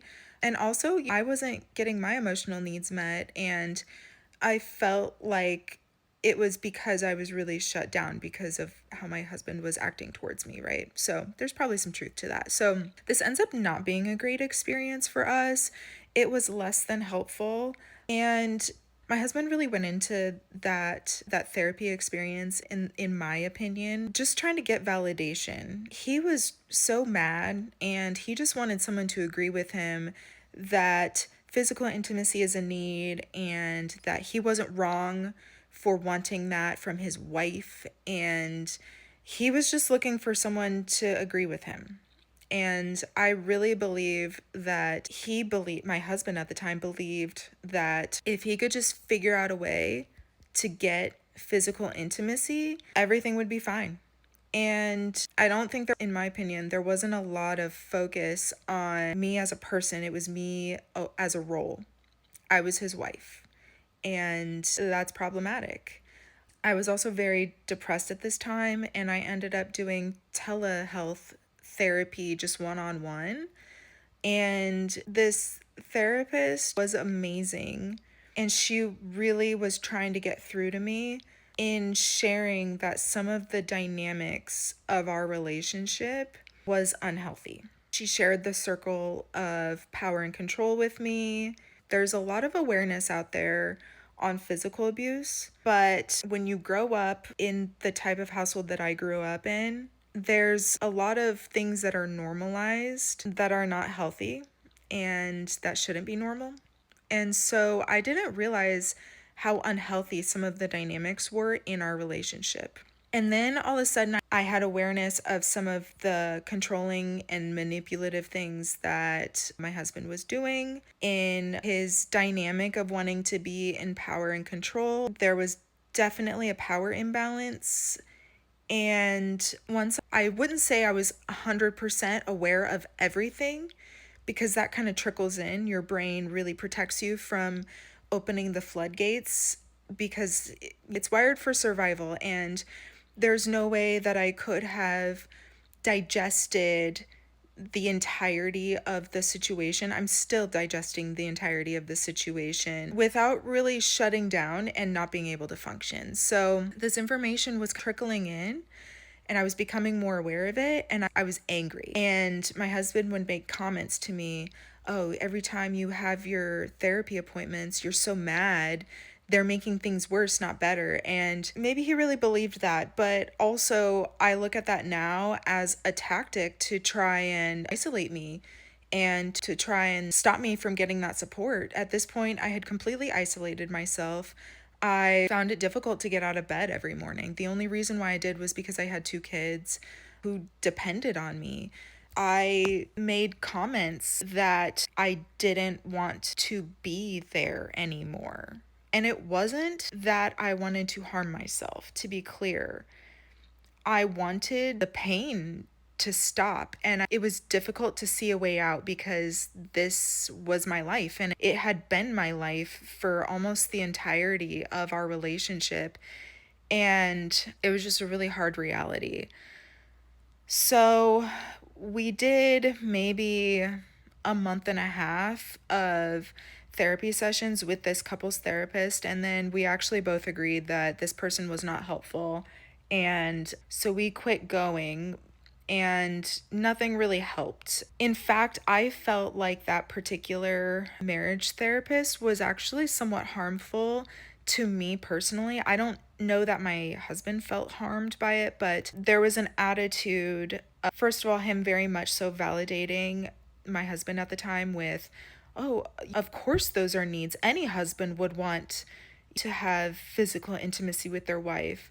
And then the therapist would ask me, "Do you think you could do X, Y, or Z?" And I would respond and I would say, "I just don't feel comfortable with that." And it was stuff like trying to schedule intimacy and stuff like that. It was almost like if I would just try harder, then we could save this marriage. And when I would say that I didn't feel comfortable with that, or no, I don't think I can do that, he would say, "Well, why not?" And again, this is so hurtful because I'm like, I've tried to explain some of these dynamics with you where I'm actually feeling emotionally unsafe. And there were times where I felt physically unsafe and things bordered on being inappropriate. But this kind of played into this dynamic of me feeling like I'm this terrible wife, this terrible person, I'm not trying hard enough, and I'm the reason for all these issues. So this was very unhelpful, and we continued to limp along. And this was the first time where I really felt like our marriage wasn't going to make it. And I had almost accepted that it was just going to slowly fade towards failure. So if you've made it this far, our marriage is not in a good place. And my husband is continuing to be the executive for that company that he had moved to. And we had a failed attempt at couples therapy, and we know that within a year, the job that my husband is in the company is going to be purchased by someone else, and so there's an exit strategy there in place. And so we start thinking about if we want to stay where we are or if we want to move. And we decide together that ultimately we would love to be closer to his family, which is several states away, halfway across the United States. So, make the decision together that we're not sure on the timeline. At that point, our daughter was in kindergarten and she went to a really great charter school. So the plan was for us to apply to some private schools in the area that we wanted to move to. And if our kids got into a private school, then we would move that summer. And if they did not, then we would stay where we were so my daughter could stay at that charter school, and we would reapply and we would move the following year. We knew that if we moved sooner rather than later, that my husband was going to have to commute for work until the company was buttoned up and sold. So, going through a really tough time. My mental health is just in the garbage right now. Our marriage is a dumpster fire as far as I'm concerned. A lot of resentment. There's a lot of us not connecting on any level. There's a lot of us avoiding each other to prevent anger and confrontation. So that's our status quo. My husband actually is the one who does the private school applications. And this ultimately gets thrown in my face as far as more evidence of me failing to show up in this relationship.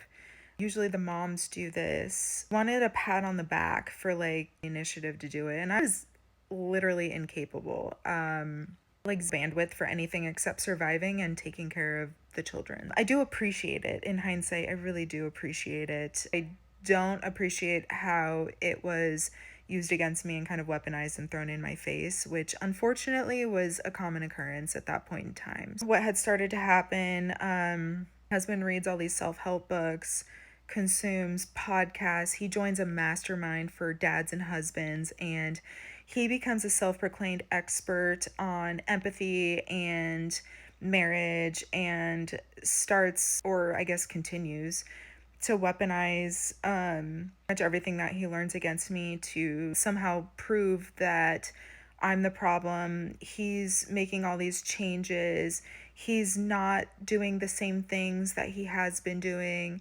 He's reformed. He's better. I'm working on myself. I don't care about the relationship. It makes me feel even worse about myself. I had done individual therapy. We had gone to couples therapy. I was trying to confront some of the childhood trauma that I had experienced as well, which I know, contributed to some of the dynamics that had been created in our marriage even affects you. So, in retrospect, that wasn't true. I am a highly sensitive person. I have a ton of empathy. You know, probably a little neurospicy if I'm going to be honest. That's me. And, dealing with someone who's very manipulative and coercive and controlling and unkind for most of our relationship was really hard on me. And I chose to stay in that dynamic, and it really took a toll on me and my mental health and my physical health too. So anyway, my husband proceeds to try and mansplain. He has all this empathy and I have none, and he's, somehow all these improvements and I've made none. And ultimately that wasn't true. But at the end of the day, our daughter, who was going into first grade the following year, she did end up getting accepted off of the wait list into one of the schools. And so we decided that we were going to move over the summer. And my son did not get in, but he was in pre-K. So we weren't so worried about that. He could go to a different little preschool or daycare, and we could reapply, and then he would have a sibling. So that would, I guess raise his likelihood of getting in before kindergarten. So we decided to move, and that meant that my husband was going to need to commute, and his new schedule was going to be that he would only be where we were on the weekends. So once we did move to that new state, he flew in late Thursday night and he arrived after midnight. So he was basically coming in early Friday, and he had to fly back out to his previous job evening or Sunday afternoon. So he was gone more than he was home. This helped our marriage in some ways because there was significantly less conflict. I was kind of used to doing everything on my own anyway. Did hire someone to help me pick up the kids and to be a live-in nanny, and that was helpful, especially since my mental health was in the dumps. But that relationship ended up, Nanny and my husband ended up triangulating that relationship and basically turning that person against me and weaponizing that against me too, which was extremely hurtful because her and I were fine. And then, I was in a major depressive episode, and she would go behind my back and kind of talk to my husband about her job roles and stuff like that instead of talking directly to me. And instead of really fostering that relationship, I felt like my husband kind of that as a way to evidence that I'm terrible at relationships and that I've ruined that relationship too. And that, of course, there's something wrong with me if someone doesn't feel comfortable talking to me. And whenever he would bring up issues in our relationship, he would use that person as someone who agreed with his point of view, whether it was true or not. Half the time, I don't think it was true. He would just say, oh, this person agrees too that you're, you know, being unreasonable in some way. So things are devolving now. So this is the part where we actually hire the marriage coaches. So we finally made it this far. We are 7, maybe 7.5 years into our marriage. We have 2 children and together, and he still has his daughter from his previous marriage.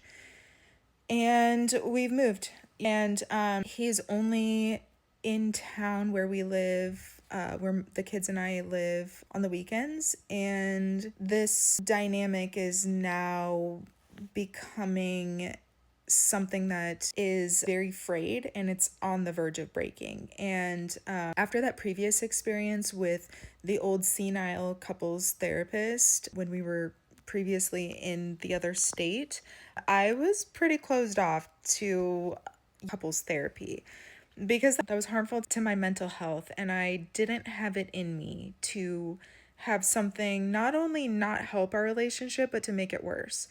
So, after some persuasion, my husband convinces me to hire marriage coaches. He tells me that coaches are better than therapists because they are action oriented. Therapists just want to listen, but coaches are action oriented. And this is the solution that we need. Famous last words. So this is really the beginning of the end. Now, things had been devolving pretty much since the beginning, but this really is, to me, when everything starts to come to a head. So this is a husband and wife. The husband is a licensed marriage and family therapist in another state, which is, it doesn't matter if he's licensed in the state where we reside or not, because we are not hiring a therapist. We are hiring coaches. The wife, I'm still unclear as to whether or not she has a degree, but she certainly is not from the mental health field. She's a woman of the arts, which is fine. We knew that going in. They had, I don't know, a podcast. So I was able to listen to their podcasts, and the birth of their coaching really was from issues that they had personally experienced in their marriage. And so it seemed like they had gone through a lot, and it seemed like their marriage was strong and that they were able to actively navigate difficulties, and so it seemed legitimate. And this was not a cheap service. So we paid a lot of money, and we signed up for 12 weeks, and we went through it, and we did have to do exercises, and it was very action oriented. And then once a week we would have a Zoom call, again, because they did not live in the same state as us. So we would have a Zoom call, and then we also had access to them via call, text, and voice messaging services to work through any conflict that arose. We could work through in semi live time. And we could also navigate some of the exercises that they were having us do. And so the way that it was designed, the way that their services were designed, was for the husband of this and for the to work with the wife, which made a ton of sense to me. Unfortunately, that isn't how things ended up happening. The husband of this coaching dynamic still had a 9 to 5 and was less available, and also in my opinion wasn't very connected. I don't know how else to describe it. It would show up to our Zoom calls and he would just show up unprepared. The wife really was the one doing the heavy lifting. She was the one who was assigning our homework. She would send out the recap emails. She would coordinate everything logistically. She was the one more often than not that was responding to either one of us. And so it kind of became a dynamic where my husband and I were both reaching out and conversing with the wife. And I don't, it's hard to say whether or not that was right or wrong, but where, in my opinion, where things started to really take a hard left and to start to cross lines is when my husband at the time started talking about what he wanted to do in his next venture after this company he was working for was going to be acquired by someone else. He knew that it was going to come and he was starting to look forward to that, and he really wanted to do something philanthropic. And so he started sharing that with these people, which is fine. I don't think that in and of itself is an issue. But the marriage coach lady started talking about how she had similar aspirations and how she wanted to write a book and how they should work together and how he should help her write this book. And so what began as a professional relationship where we hired this couple for marriage coaching services began to cross a boundary into friendship land. And I didn't know at the time, I didn't understand what healthy boundaries looked like between someone providing marriage coaching services and a client. So I didn't realize this was a red flag, but, and again, nothing was hidden from me. My husband and this woman would have Zoom calls, and I would walk in and they would be on a Zoom call and they would be talking about this project that they wanted to work on, and they would both invite me in to their conversation and we would say hi. And I thought that this woman was becoming my friend, again, which is another boundary that was crossed, right? But there was nothing that was secretive about it. I was always in the loop about it. My husband shared his calendar with me. I knew when they were talking to each other. So nothing seemed nefarious, but I would soon find out that this was the beginning of something that would ultimately be very harmful to our relationship. So this was the beginning of the end. So at this point, we've crossed boundaries with these marriage coaches and they have become our friends. However, they are on the payroll, so we're paying them. We're basically bought some friends. This is amazing, right? It was not amazing.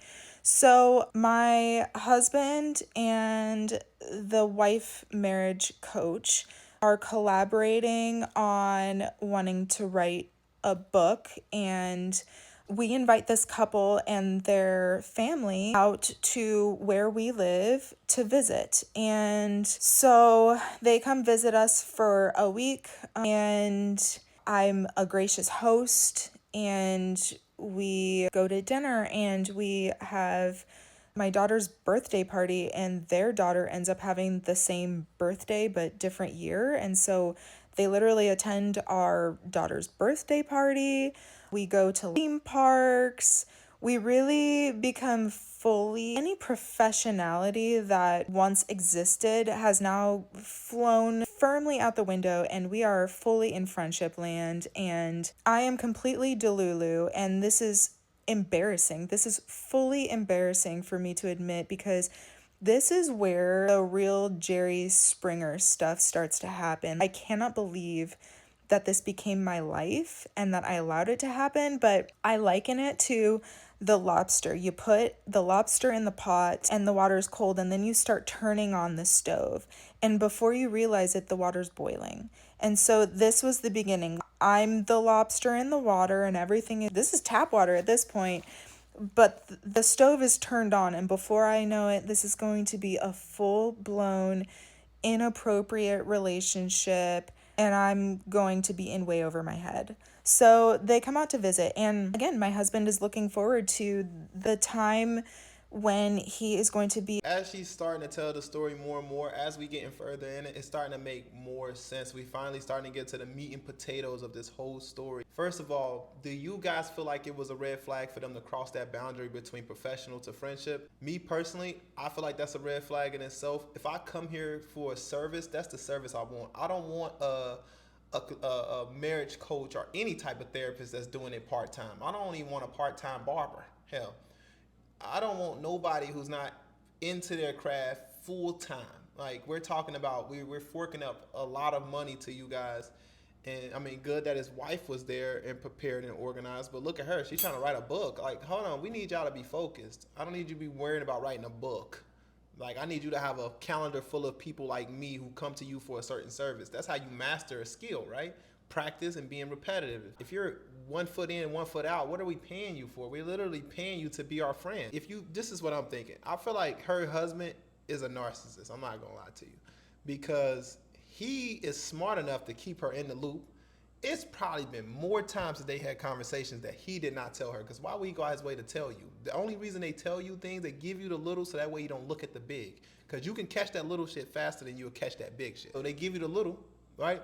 Hoping you don't look at this big one, which is me and her in the same room while you're somewhere completely different. So we'll give you the little of, oh, we conversating this day and this time from this time to this time. So that way you can think when we're alone by each other, by ourselves, that, we ain't doing nothing, because you can keep me in a loop this whole time. Think about it. Consider me like a little bro. I'm just a little bro. We family. I'm a little bro. I'm just keeping you up to date on how men think. Men think. Able to be separated from his corporate job, and he's going to be able to be his own boss, and he's super excited to work on a project or projects that are near and dear to his heart and that are more philanthropic minded. And so he ends up extending a job offer to the husband in this marriage coach dynamic. He wants him to be in a leadership position to help him get a facet of this business up and running. And so the husband is a little hesitant because this is a startup and he's used to working a 9 to 5 in a very secure job, and it requires moving across the United States, to live in a different state than them. Ultimately, he ends up accepting the job offer, and then this couple and their 3 children, they end up the process of moving. And ever the red flag started, it was here. I am completely embarrassed to say that I was fully involved in continuing to encourage this relationship dynamic. I was, husband was having doubts about whether or not this was the right move. And my husband and I, and marriage coach's wife, the other marriage coach, we were all really heavily encouraging this man because we all believed that this was the right move for them, and that we were all just gonna sing kumbaya, hold hands, and do trust falls, and that our families would become best friends, and like what would go wrong. Ended up going wrong.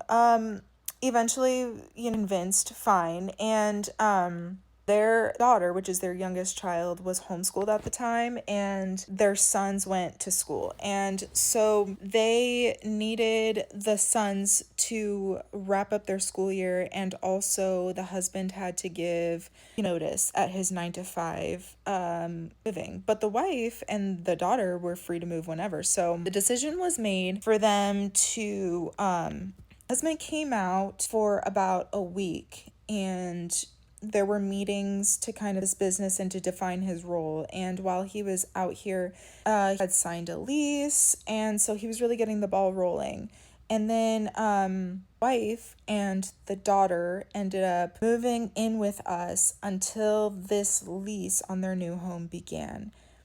Now, when this woman and her daughter came to stay with us, it was only supposed to be for like less than a week before they were supposed to gain access to their rental home. It ended up being that there were many issues, and again, these should have been deterrents. It was like, should have listened to my gut. I should have listened to the Holy Spirit. I should have listened to every blaring siren and horn and red flag that was waving in front of me, but I did not. Again, I don't know. I think I was deep into denial and self-abandonment, and I didn't realize that there were any issues at this point, okay? It became very obvious very quickly as soon as this wife and her daughter came to live with us for a period of time that we thought was a very healthy, strong relationship between these marriage coaches was not. It was not healthy, and they were heavily struggling. And at this point in time, we had kind of using them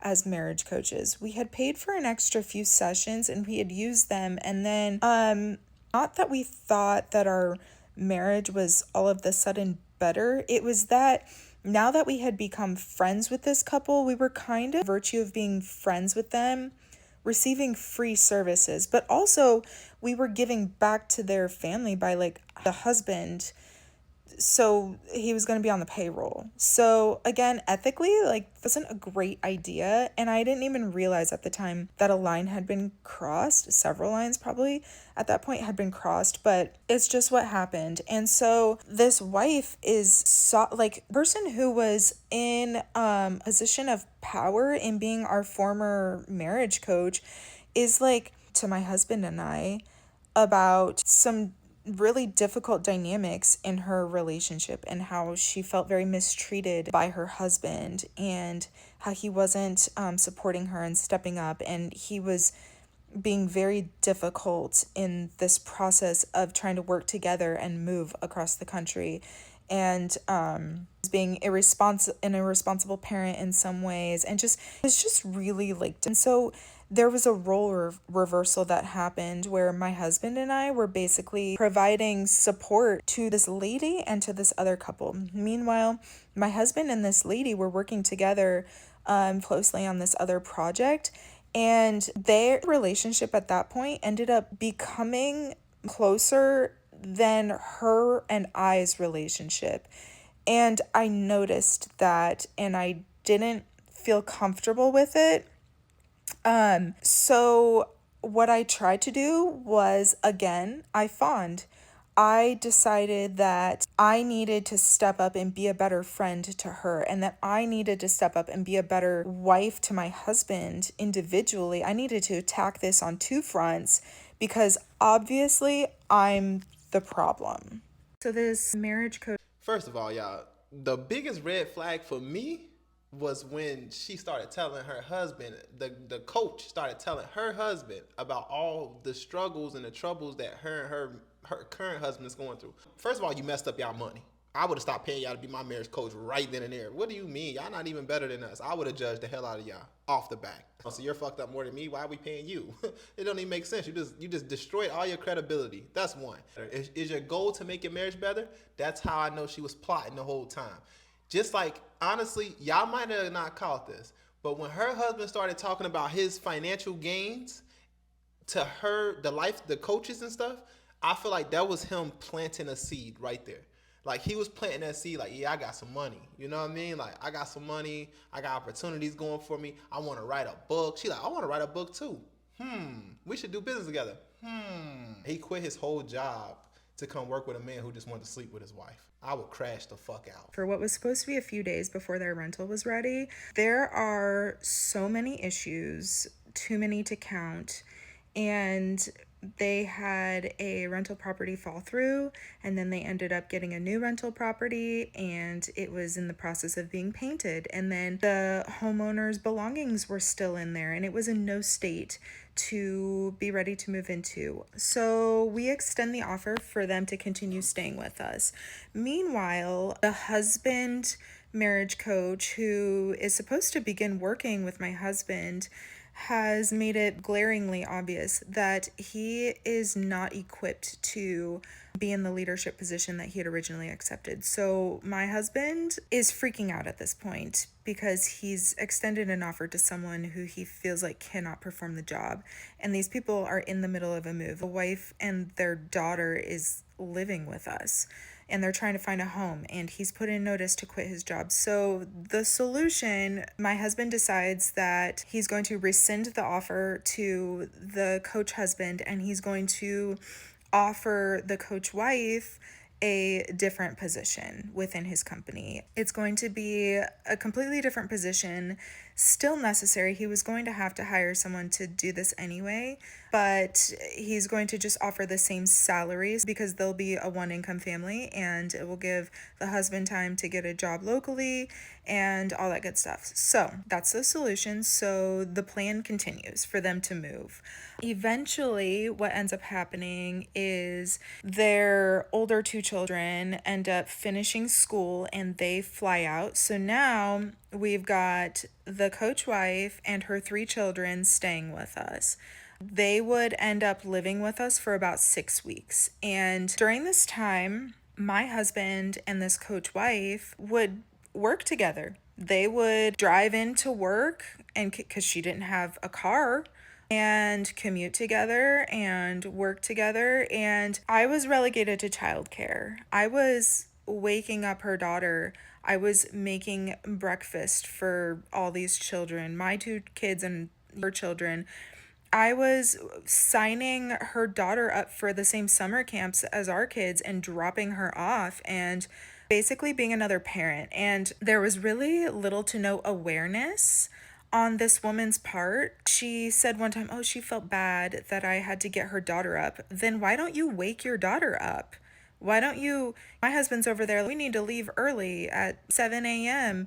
so that we can get into the office and get all this work done. Maybe you should leave a little later so you can wake your daughter up and feed her breakfast and pack her lunch. Why am I the only one concerned with taking care of your kids? This is weird. Also, so I confide in my husband just one on one that I'm feeling really taken advantage of and that this dynamic is not working. I'm feeling overloaded. It's enough to have my two children, but I didn't realize I was going to be taking on other kids. And also having house guests for this long was stressful. It's just stressful. And he was very unsympathetic. He blamed me and said, "Well, no one asked you to do that."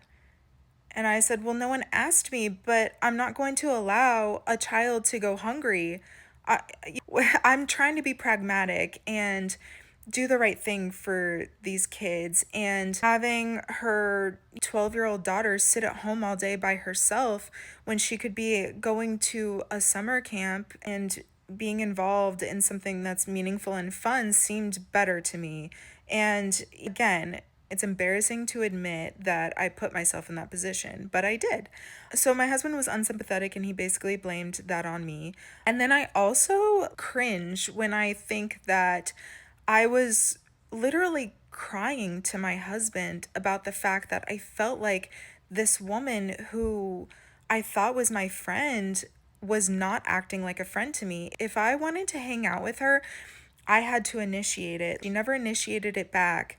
And yet she would speak all the time to my husband about all of her marital problems and all that stuff. And I felt like both my husband and this marriage therapist wife were both pulling away from me, and I felt extremely isolated, and I was being completely gaslit by my husband when I confided in him about this, that wasn't the dynamic, I'm just imagining it.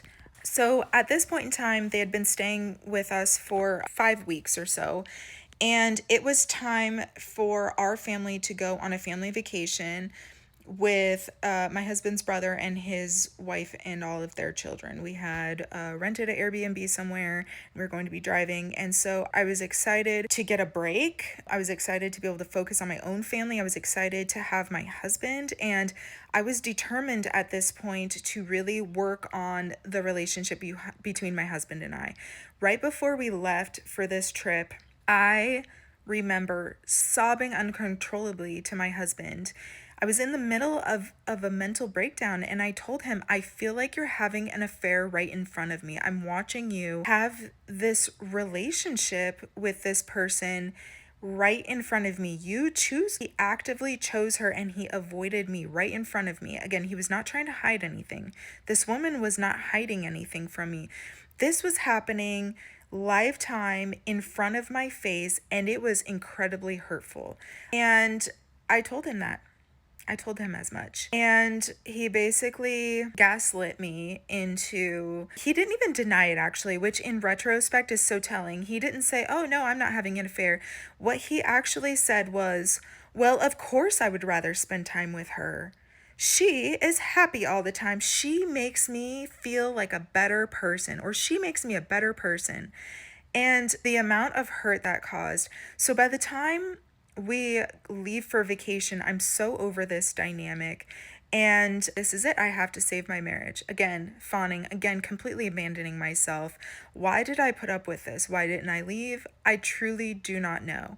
But we go on vacation, and I don't know what I did. I don't know how, but I was able to completely compartmentalize these long-standing issues with physical intimacy. And my husband and I were able to reconnect on so many levels.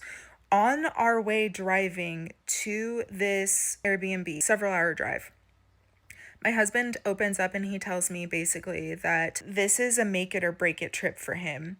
He basically has one foot out the door, and he's thinking that the best thing for us and for our relationship is for us to just separate at this point.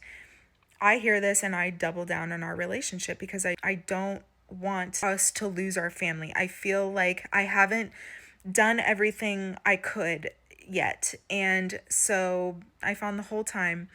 Meanwhile, my husband is leaving for. Hold on, y'all. This is so tragic when you think about it. She said that 7 to 8 years have went by damn near, and you still not giving him any or nothing. You're not giving him nothing, and then soon as it's getting to the point where another woman is in the position and possibly giving him what he want, then you buckle down and give him what he want. Oh no, it was too late. It was too late. I'm completely oblivious that the whole time she has still been denying this man's sexual advances. I'm not victim blaming. I'm not gonna say you the cause of this. I'm gonna let y'all decide. Was this like, I get it, he's a grown man. We done talked our stuff about him. But this is crazy. All right. And then as soon as you give it up, he say, you know what? I don't even want it no more. It wasn't even as good as it used to be.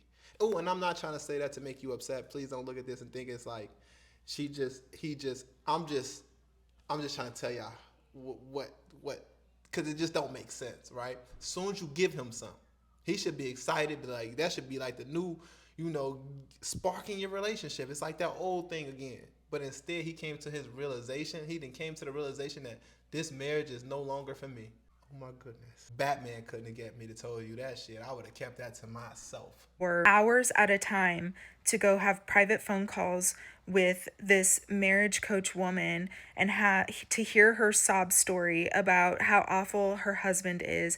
And I'm trying to be supportive in the background. And the dynamic doesn't get better with the marriage coach, but for a little bit, our marriage does get slightly better. Okay, so by the end of this vacation, I am fully convinced that our marriage is saved. Silly me, the joke is now on me. I truly thought that I was the issue, in that if I would just put out, that our marriage would be saved. That was the main issue. As far as what was communicated to me, I was the problem, and my husband did not receive enough physical intimacy from me.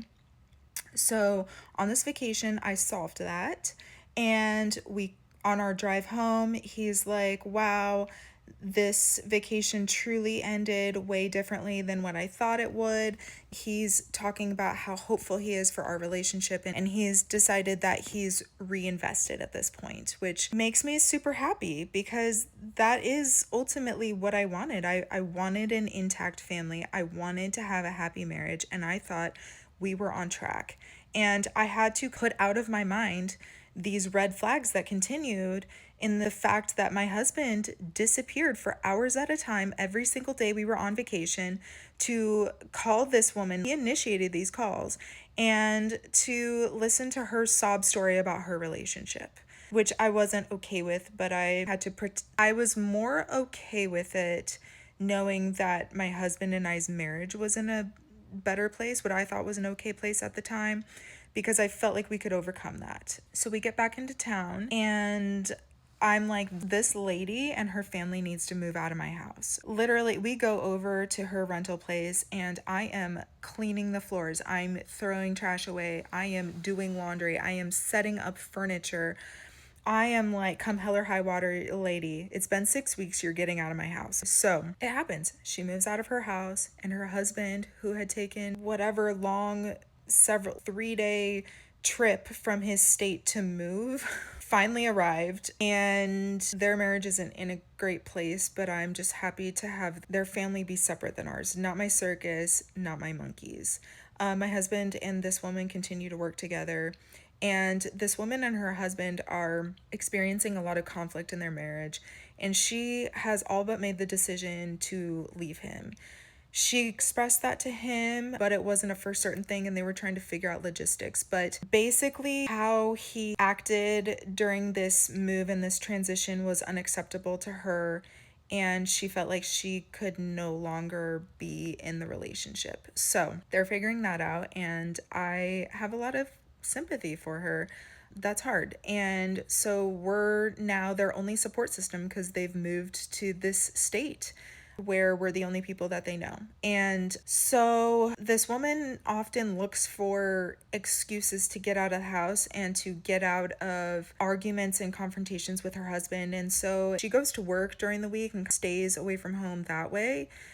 But on the weekends now, she's calling and texting my husband and feigning work issues so that they can get together. And my husband is sitting there helping her with financial spreadsheets and helping her come up with a strategy to separate things and ultimately leave her husband. And again, I'm left alone with our children. She doesn't reach out to me, and that's so hurtful.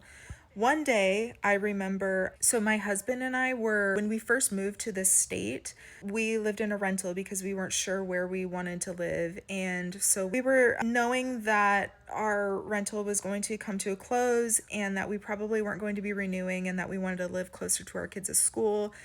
And so we knew that we were going to be looking for a new place to live. Well, he had gone to a coffee shop to work on whatever with this marriage coach lady, and I was at home with our kids, and it was a Saturday, and I missed a call from him. And so I called him back a few minutes later, and he told me that he was looking at a model home. And I was very confused. And he and this lady were looking at a model home, and I was devastated that my husband was basically house shopping with this other woman. It's stuff that you would do with your wife, and he had replaced me, is what I felt like. And the realization that our marriage was in fact not saved, and that there were still issues, and that me putting out more was actually not completely the problem.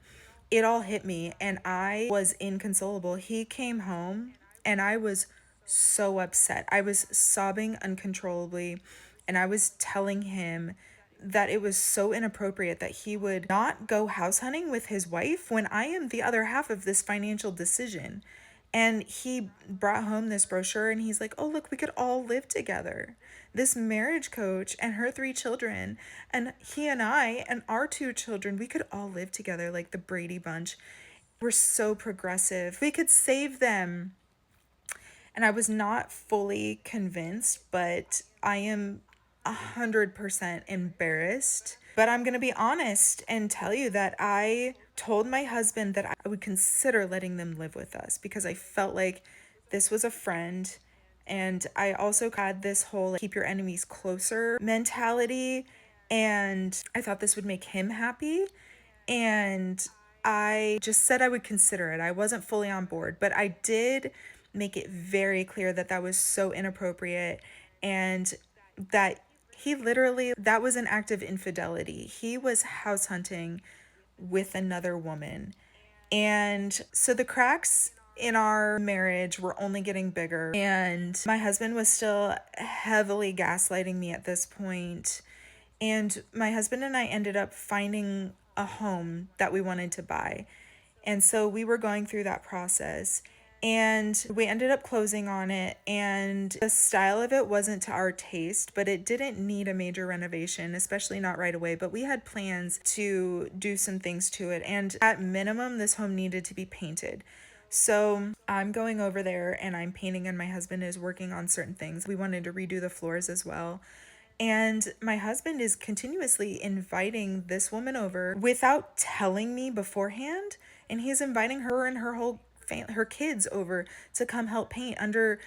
And he and her are still under the impression that they're helping paint and get this home ready because they're going to come live with us. This is their future home. And I'm starting to get really uncomfortable at this point. And I don't think the reality had set in yet as far as the implications of potentially letting this woman and her children live with us. And I was trying to figure out a way to voice my discomfort, but I knew that if I did so, it was going to piss my husband off. So, the big storm, the perfect storm, it was brewing. It was happening now. So, where we left off is that my husband and this marriage coach lady are under the impression that they're going to be, the marriage coach lady and her 3 children are going to be moving in with us. And this is going to be the beginning of her and her husband separating, and her kids are going to go back and forth. And we're doing them a favor because we weren't really going to charge them a lot of rent, and everyone wins, right? Well, I didn't realize at the time, I didn't fully realize the implications of having this woman live with us. And I remember vividly, it occurred one night. I had been at the house with my kids all day on a weekend, and we left right around 8 p.m. And that's my kids' bedtime, so that's kind of late. This lady had left to she had been there working, which it pissed me off that my husband kept inviting her behind my back and not telling me. And so she kept on showing up, what I felt randomly, to my house and helping paint or whatever. Anyway, so we leave, and this woman came back all by herself, and she was there until 10 p.m. And I saw on the Ring camera that she left around 10. And it suddenly occurred to me that if this woman moves in, that her and my husband are going to be alone together at times. And that made me extremely uncomfortable given the emotional intimacy that they had achieved in their relationship and how I felt completely shut out by both of them. I was so out of the loop. It was their show and I was secondary to it. And I realized in that moment that I could not let this happen, and I didn't know how or when, but I had to confront my husband about this, and I had to put my foot down. And I just knew in my gut that it was going to be a horrible experience and that he was going to be pissed. And one day, my husband had stayed over at the new house by himself. My kids and I had woken up Saturday morning, and I stopped at Starbucks. I called my husband to see what he wanted, and we chatted on the phone the whole commute in. And this was about a 30-minute drive from where our rental was at the time. And at no point in time did he mention anything, and I show up, and whose car is in the freaking driveway? This lady and her children had showed up right before we did, ready to work and paint, and I was freaking pissed. And so I did not have the conversation at that point in time. But later on that same week, I was at my breaking point, but I still hadn't found the opportunity yet to voice my concerns and to stand up for myself. So later on that same week, after I picked my kids up from school, I was going to drive over to our new house to work on it. And this lady had texted me, "Hey, where are the paintbrushes?" And I knew that she was at my house because of that.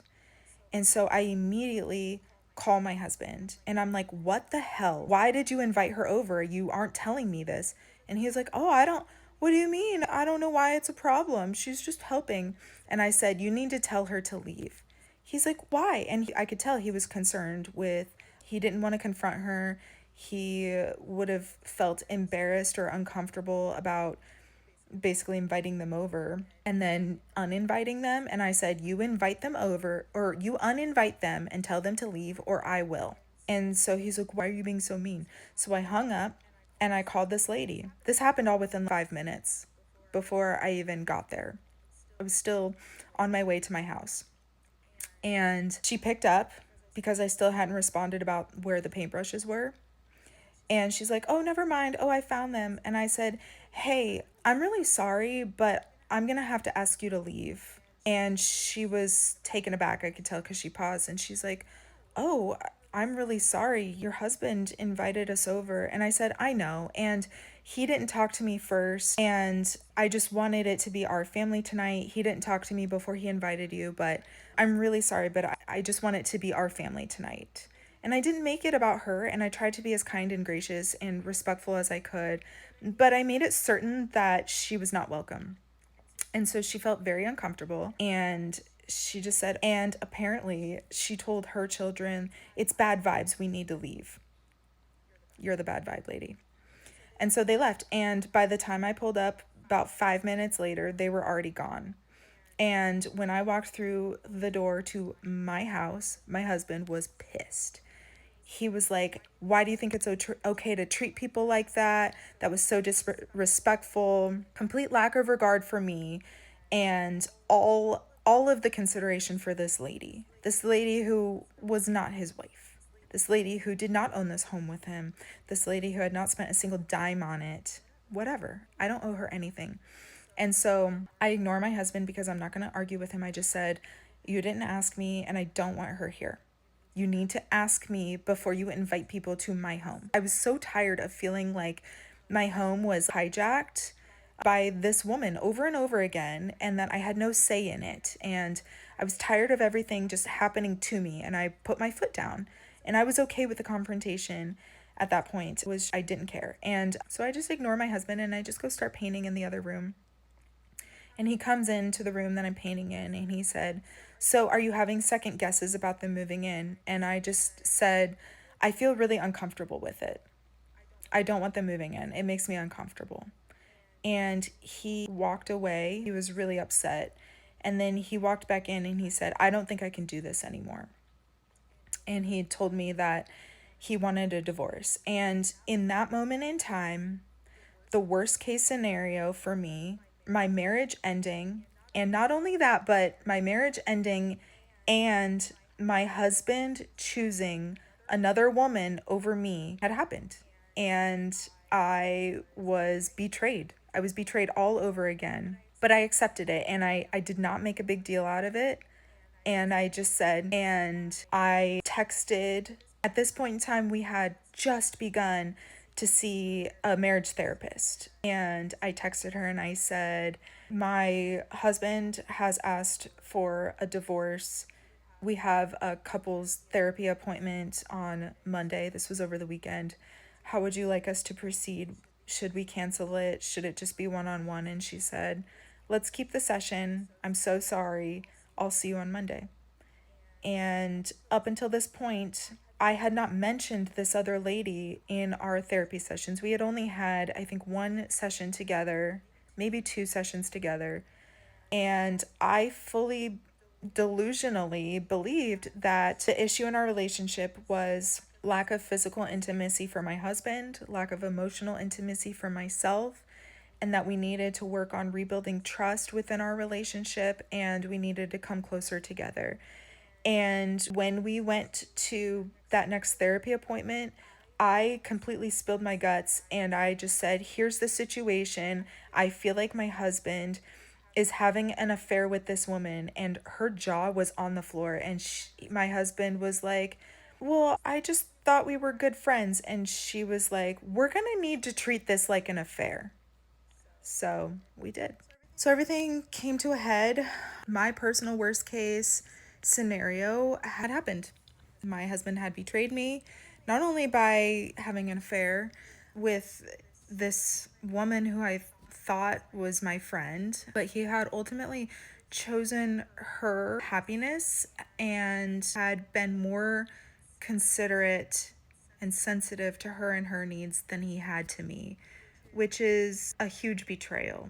And I don't think anything physical ever happened between them, but as a woman, I will say that the betrayal that I did experience was so much more hurtful than a scenario where my husband would have been drunk in a bar and hooked up with someone that he had just met that night.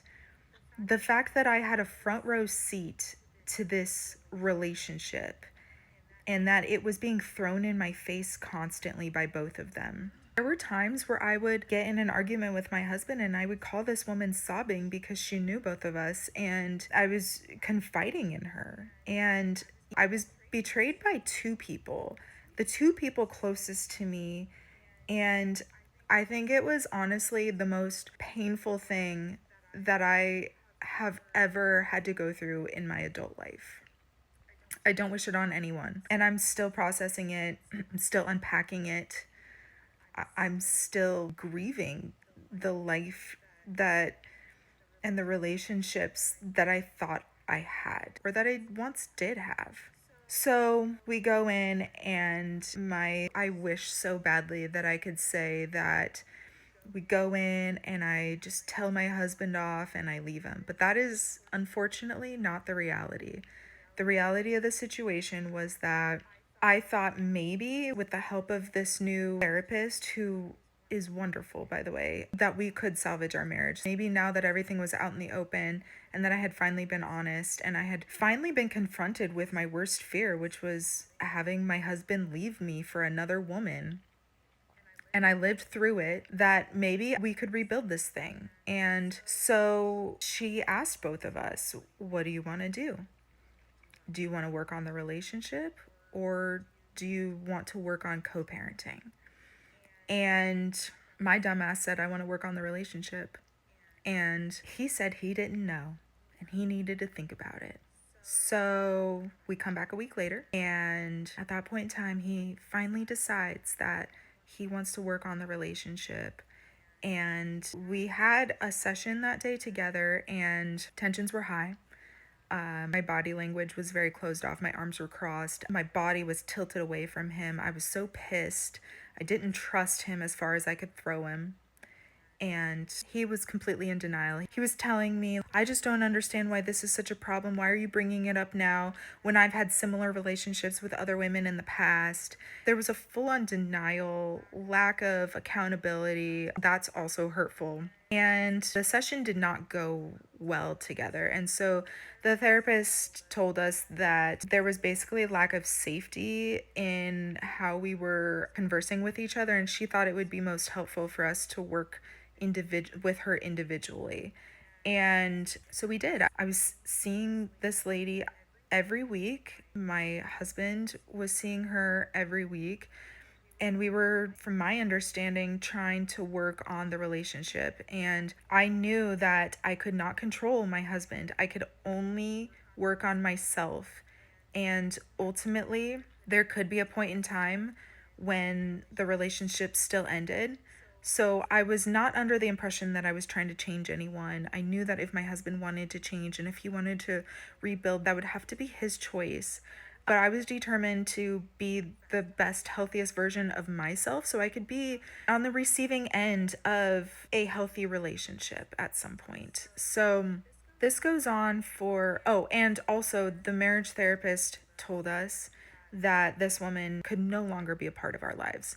After this fallout happened, my husband had to tell her that I don't know what conversation he had with her, but apparently he set boundaries where they were only to talk about work related things. And the therapist told us that this woman could not be in our lives. It would not work. We could not heal our relationship if this woman continued to be in our lives. My husband had this sob story of, oh, well, I need to replace her, and it's the holidays, so it's going to be a really tough time to hire anyone. And so my understanding self said, well, what's the plan? And he said, let's just get through the new year. I'm going to work really hard on backfilling this position. And then and let her go after that. Meanwhile, because they no longer had anyone to latch onto to take care of them, like their leeches, decided that they were going to move back to where they were originally from, where they had a support system, which I think is great because the more distance we can get between this person and our family, the better, as far as I'm concerned. Good riddance. Don't let the door hit you on the way out. Woman sent me audio message, and she basically said, I am so sorry if I have hurt you. Just know that it was never my intention. And what that told me was that there was a complete lack of awareness and a complete lack of accountability for the impact that she had had on our relationship and on our family. Like, it was so hollow. It wasn't a real apology. She did not realize the impact that she had had. I took a day or two and I responded with an audio message of myself, and I just said, I appreciate your apology. I accept it. Were crossed. It was your responsibility as a marriage coach to set and maintain healthy boundaries, and you did not do that, and you did real harm to someone and their family and their relationship, and it's unacceptable. You had an inappropriate relationship with my husband, and you cannot be in our lives in any capacity.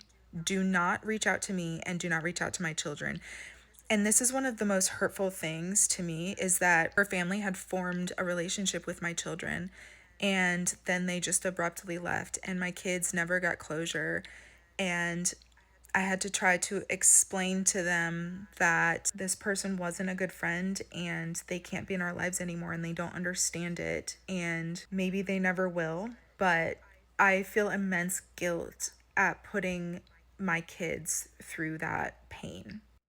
Part 22 of the demise of my marriage and how my husband had an affair with our marriage coach. So, where we left off was a fake apology. This other woman finally crawls back into the hole that she came from.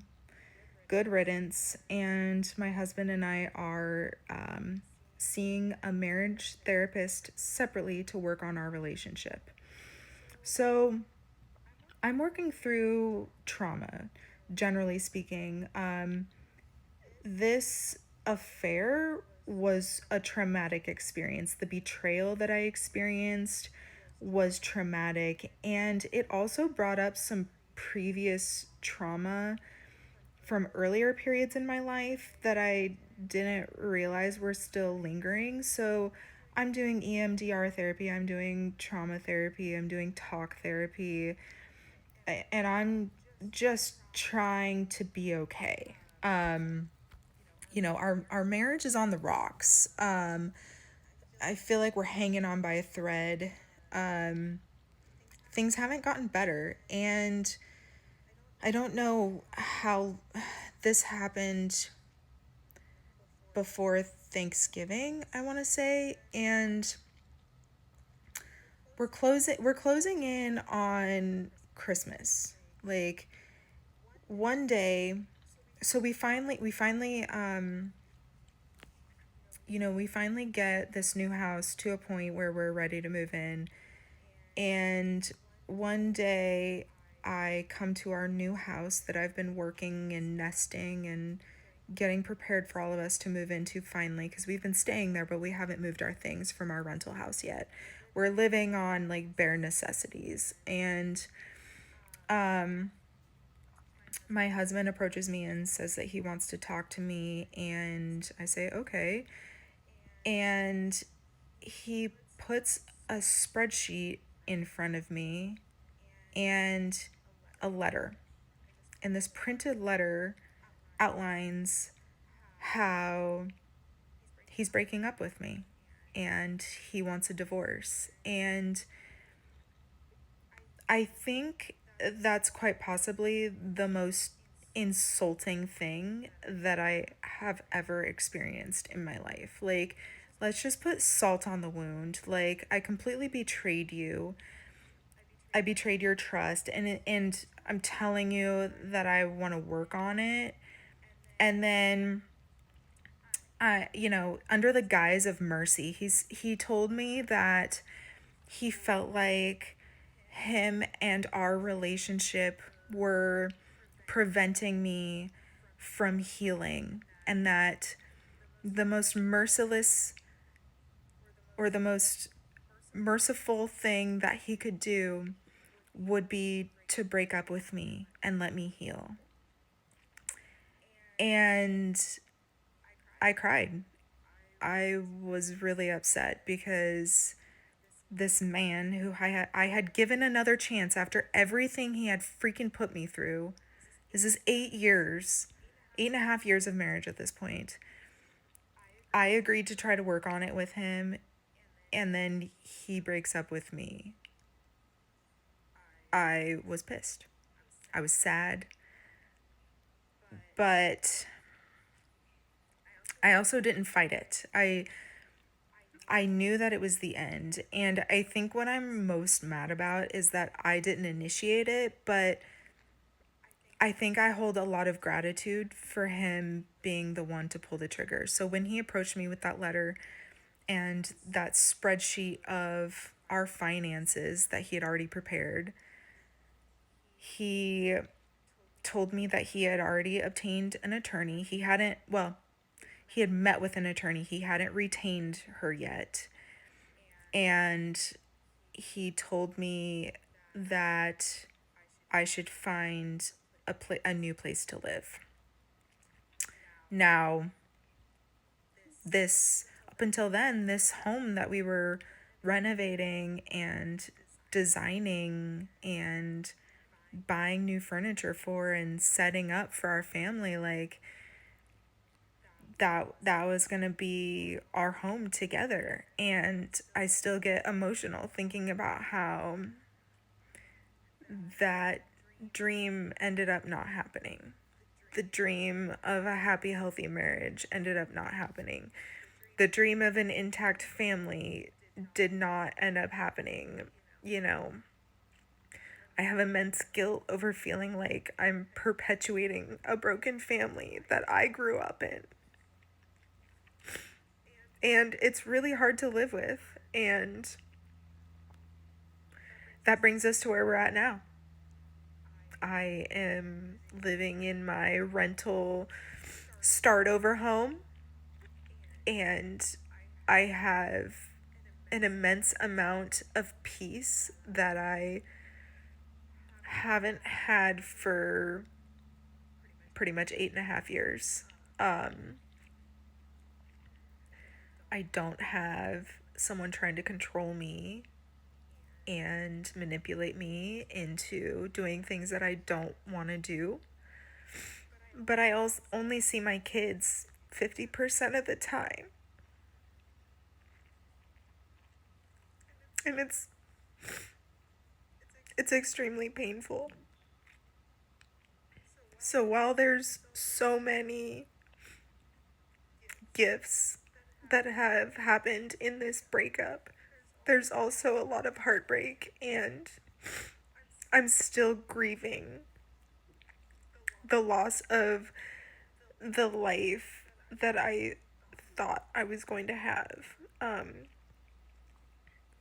I got married thinking that I had found my best friend, and then that best friend betrayed me in a way that there's no coming back from. And he still has a level of delusion thinking we're going to be best friends. So we're in the middle of a divorce. We're co-parenting pretty well. I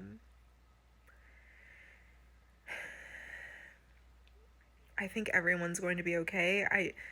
I do believe that this is the best decision for our family and for me as an individual. But it's painful, and I'm still not completely okay, but I will be.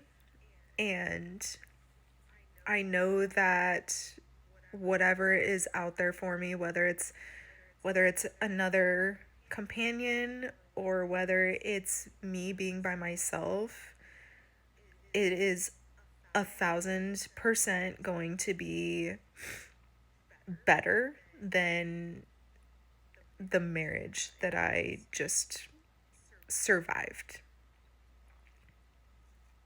barely survived. So here I am. I think someday I'll be okay, but right now I'm not super okay. And I just want to add that the whole point of this was to tell my story and to heal out loud and to not be alone or to not feel alone. The point isn't to shame anyone. The point isn't to find people and harass them. The point isn't for anyone to know any specific names or people in this story. That is not the point, and I purposely have left out like identifying details in this story because I don't want those things to happen. Please do not try to find out who these people are. Just don't do it, you know. And I've done my best to isolate myself from people who I don't want to see this, but if someone sees it, then so be it. It's my truth. I stand by it. And I have to live it. And so do they. They have to live with themselves too. So if you have any questions, maybe someday I'll answer them. First of all, if you've made it through this entire video, let me know in the comment section that you've completed the video. I appreciate you guys, especially the ones that watch the full stories, because how can you even comment if you don't even know the full story? I'm not here to bash the creator. I don't want you guys to think by any means that anything that I was saying was to go against her. I'm really more frustrated because I just wanted her to stand up for herself a lot more throughout the story, and it was just like watching her being walked over was kind of like, oh, it just was annoying me. I'm just like, dang girl, you know, it's like you just want to be a helpful, like you want to help them, but you realizing they're telling stuff from the past that you can no longer like help them with. It's already they're going through it now, you know. So it was just kind of hard to like watch that. I just want you to know, like as a person who's been married before as well, and divorced and stuff like that, it's not your fault. You know, it takes two people to make that work. You know, to make a marriage work, to make any relationship work. I said in the video that you may have taken a little too long to like accommodate where you were lacking. But who am I to say? You know, who am I to say how long you should have done or what you should have did in that moment? I don't know. At the end of the day, like we can sit there and blame. You can sit there and blame yourself, but at the same time, why not hold him accountable as well too? Is like not being more patient. The same thing I said in the beginning of the video. If he would have took the initiative to like satisfy you in other ways that's not a physical attraction. Like just getting to learn your woman is very important. Your partner in general is very important because when it gets to these points where the sexual things are not being accommodated, that's when the other things should play a more part, you know, like the mental. So that's just my perspective. I'm 30 years old. I know I still got a lot of growth and a lot of learning to do, but just listening to you guys' story times is helping me grow and helping me learn as an individual myself. So just watching your story and watching it from this perspective, I would say that it wasn't your fault at all. Like I was making little jokes throughout the videos, but at the same time, it's like I'm sorry if that offended you. But messy family, what do you guys think? That's enough of this video today. This should get you through a few days. I will see you guys in the next messy story.